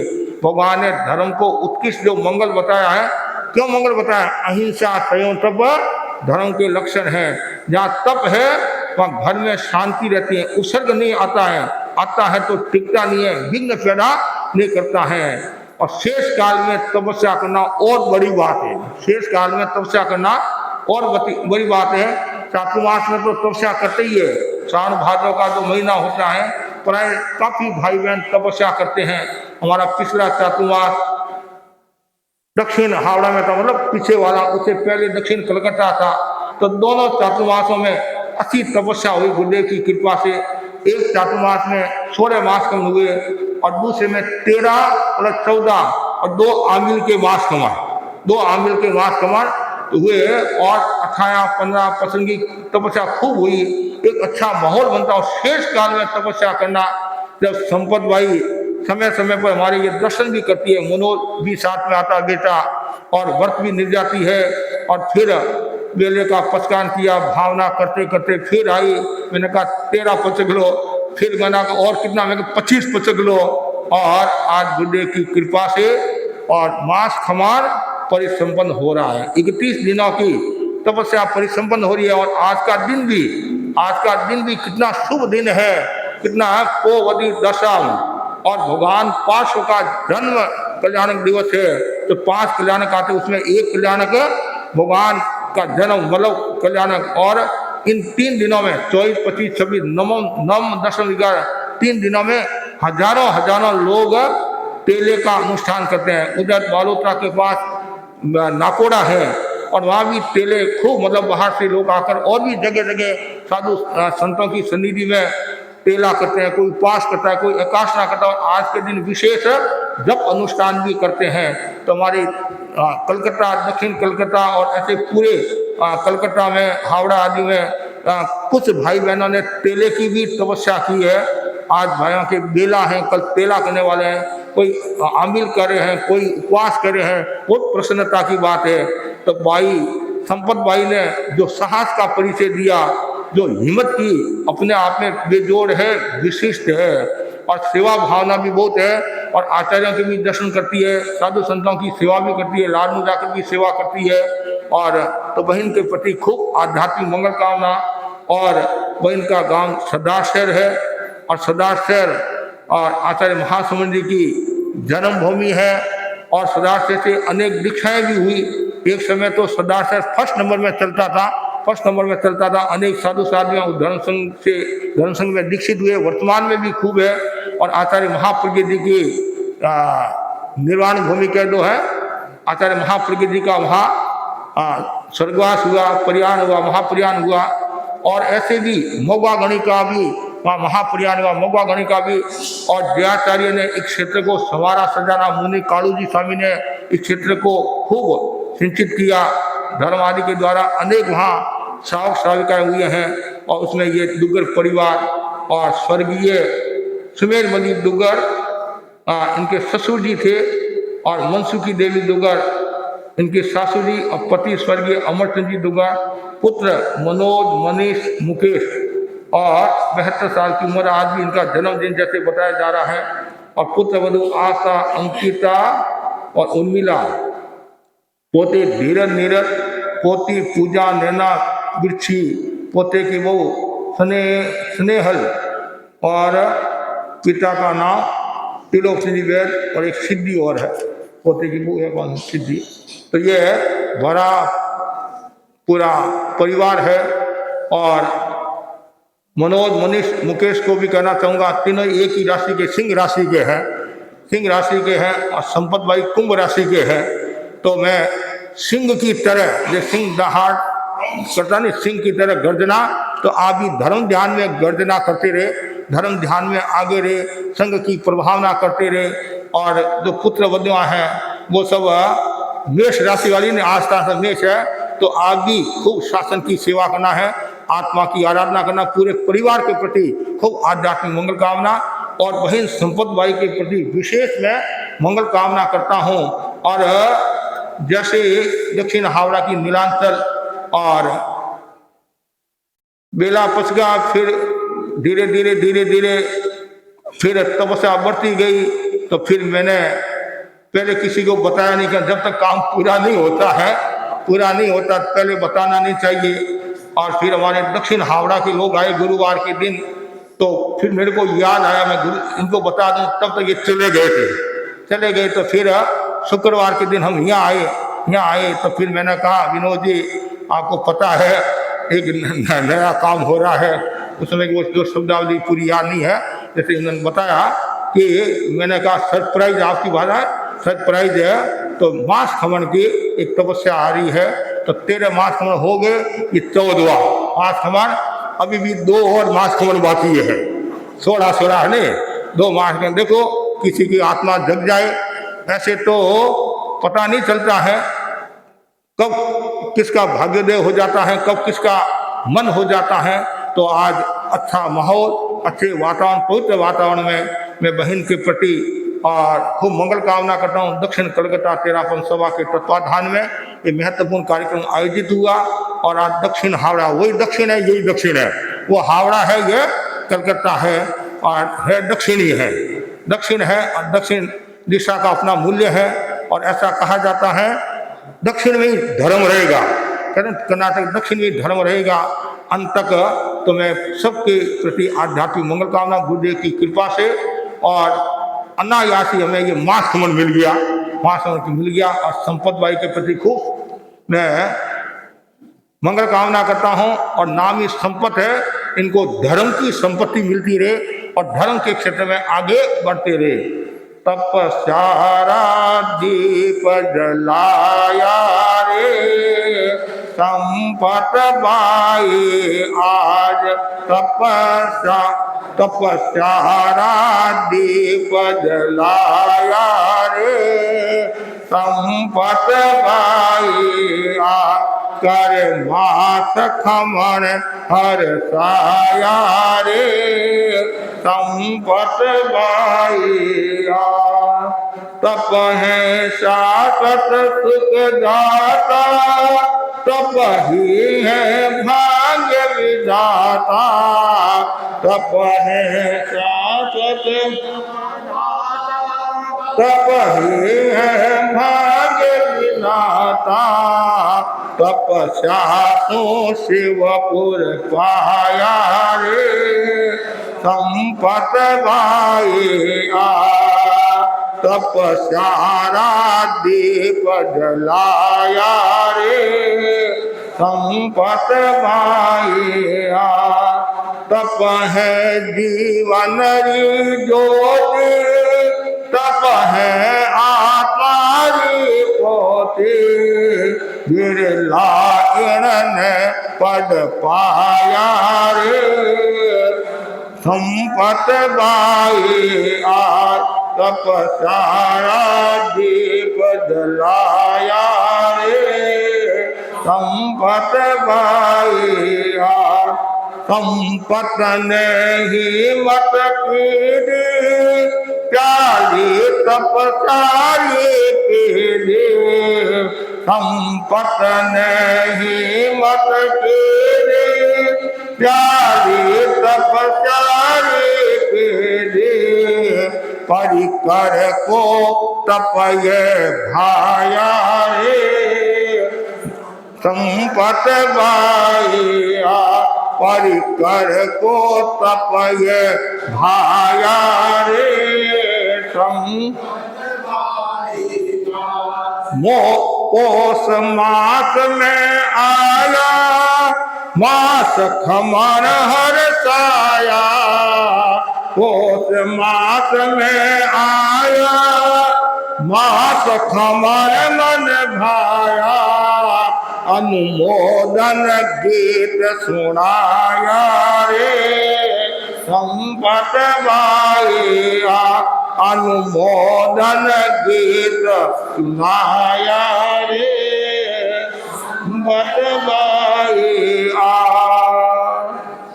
तप करना, तप कराना, अनुमोदन, तीनों ही धर्म है।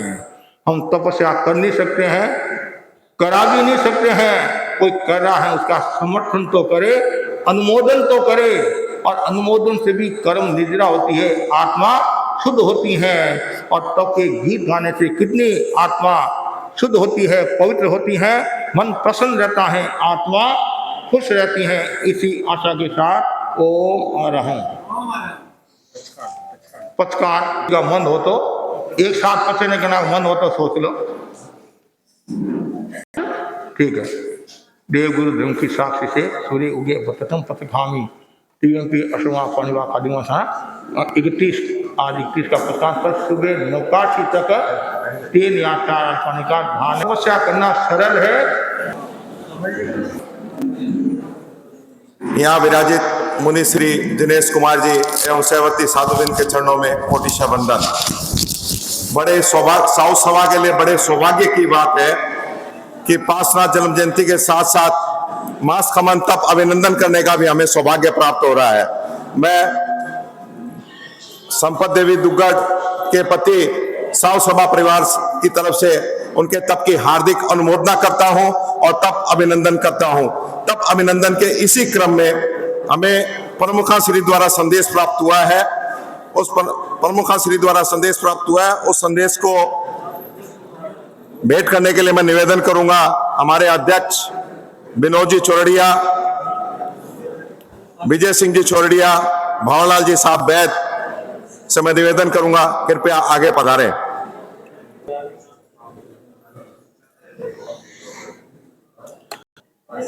इसी क्रम में धन्यवाद आप लोग अध्यक्ष महोदय आप रहे।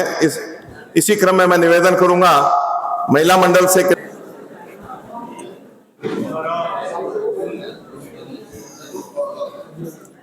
दे दो लो।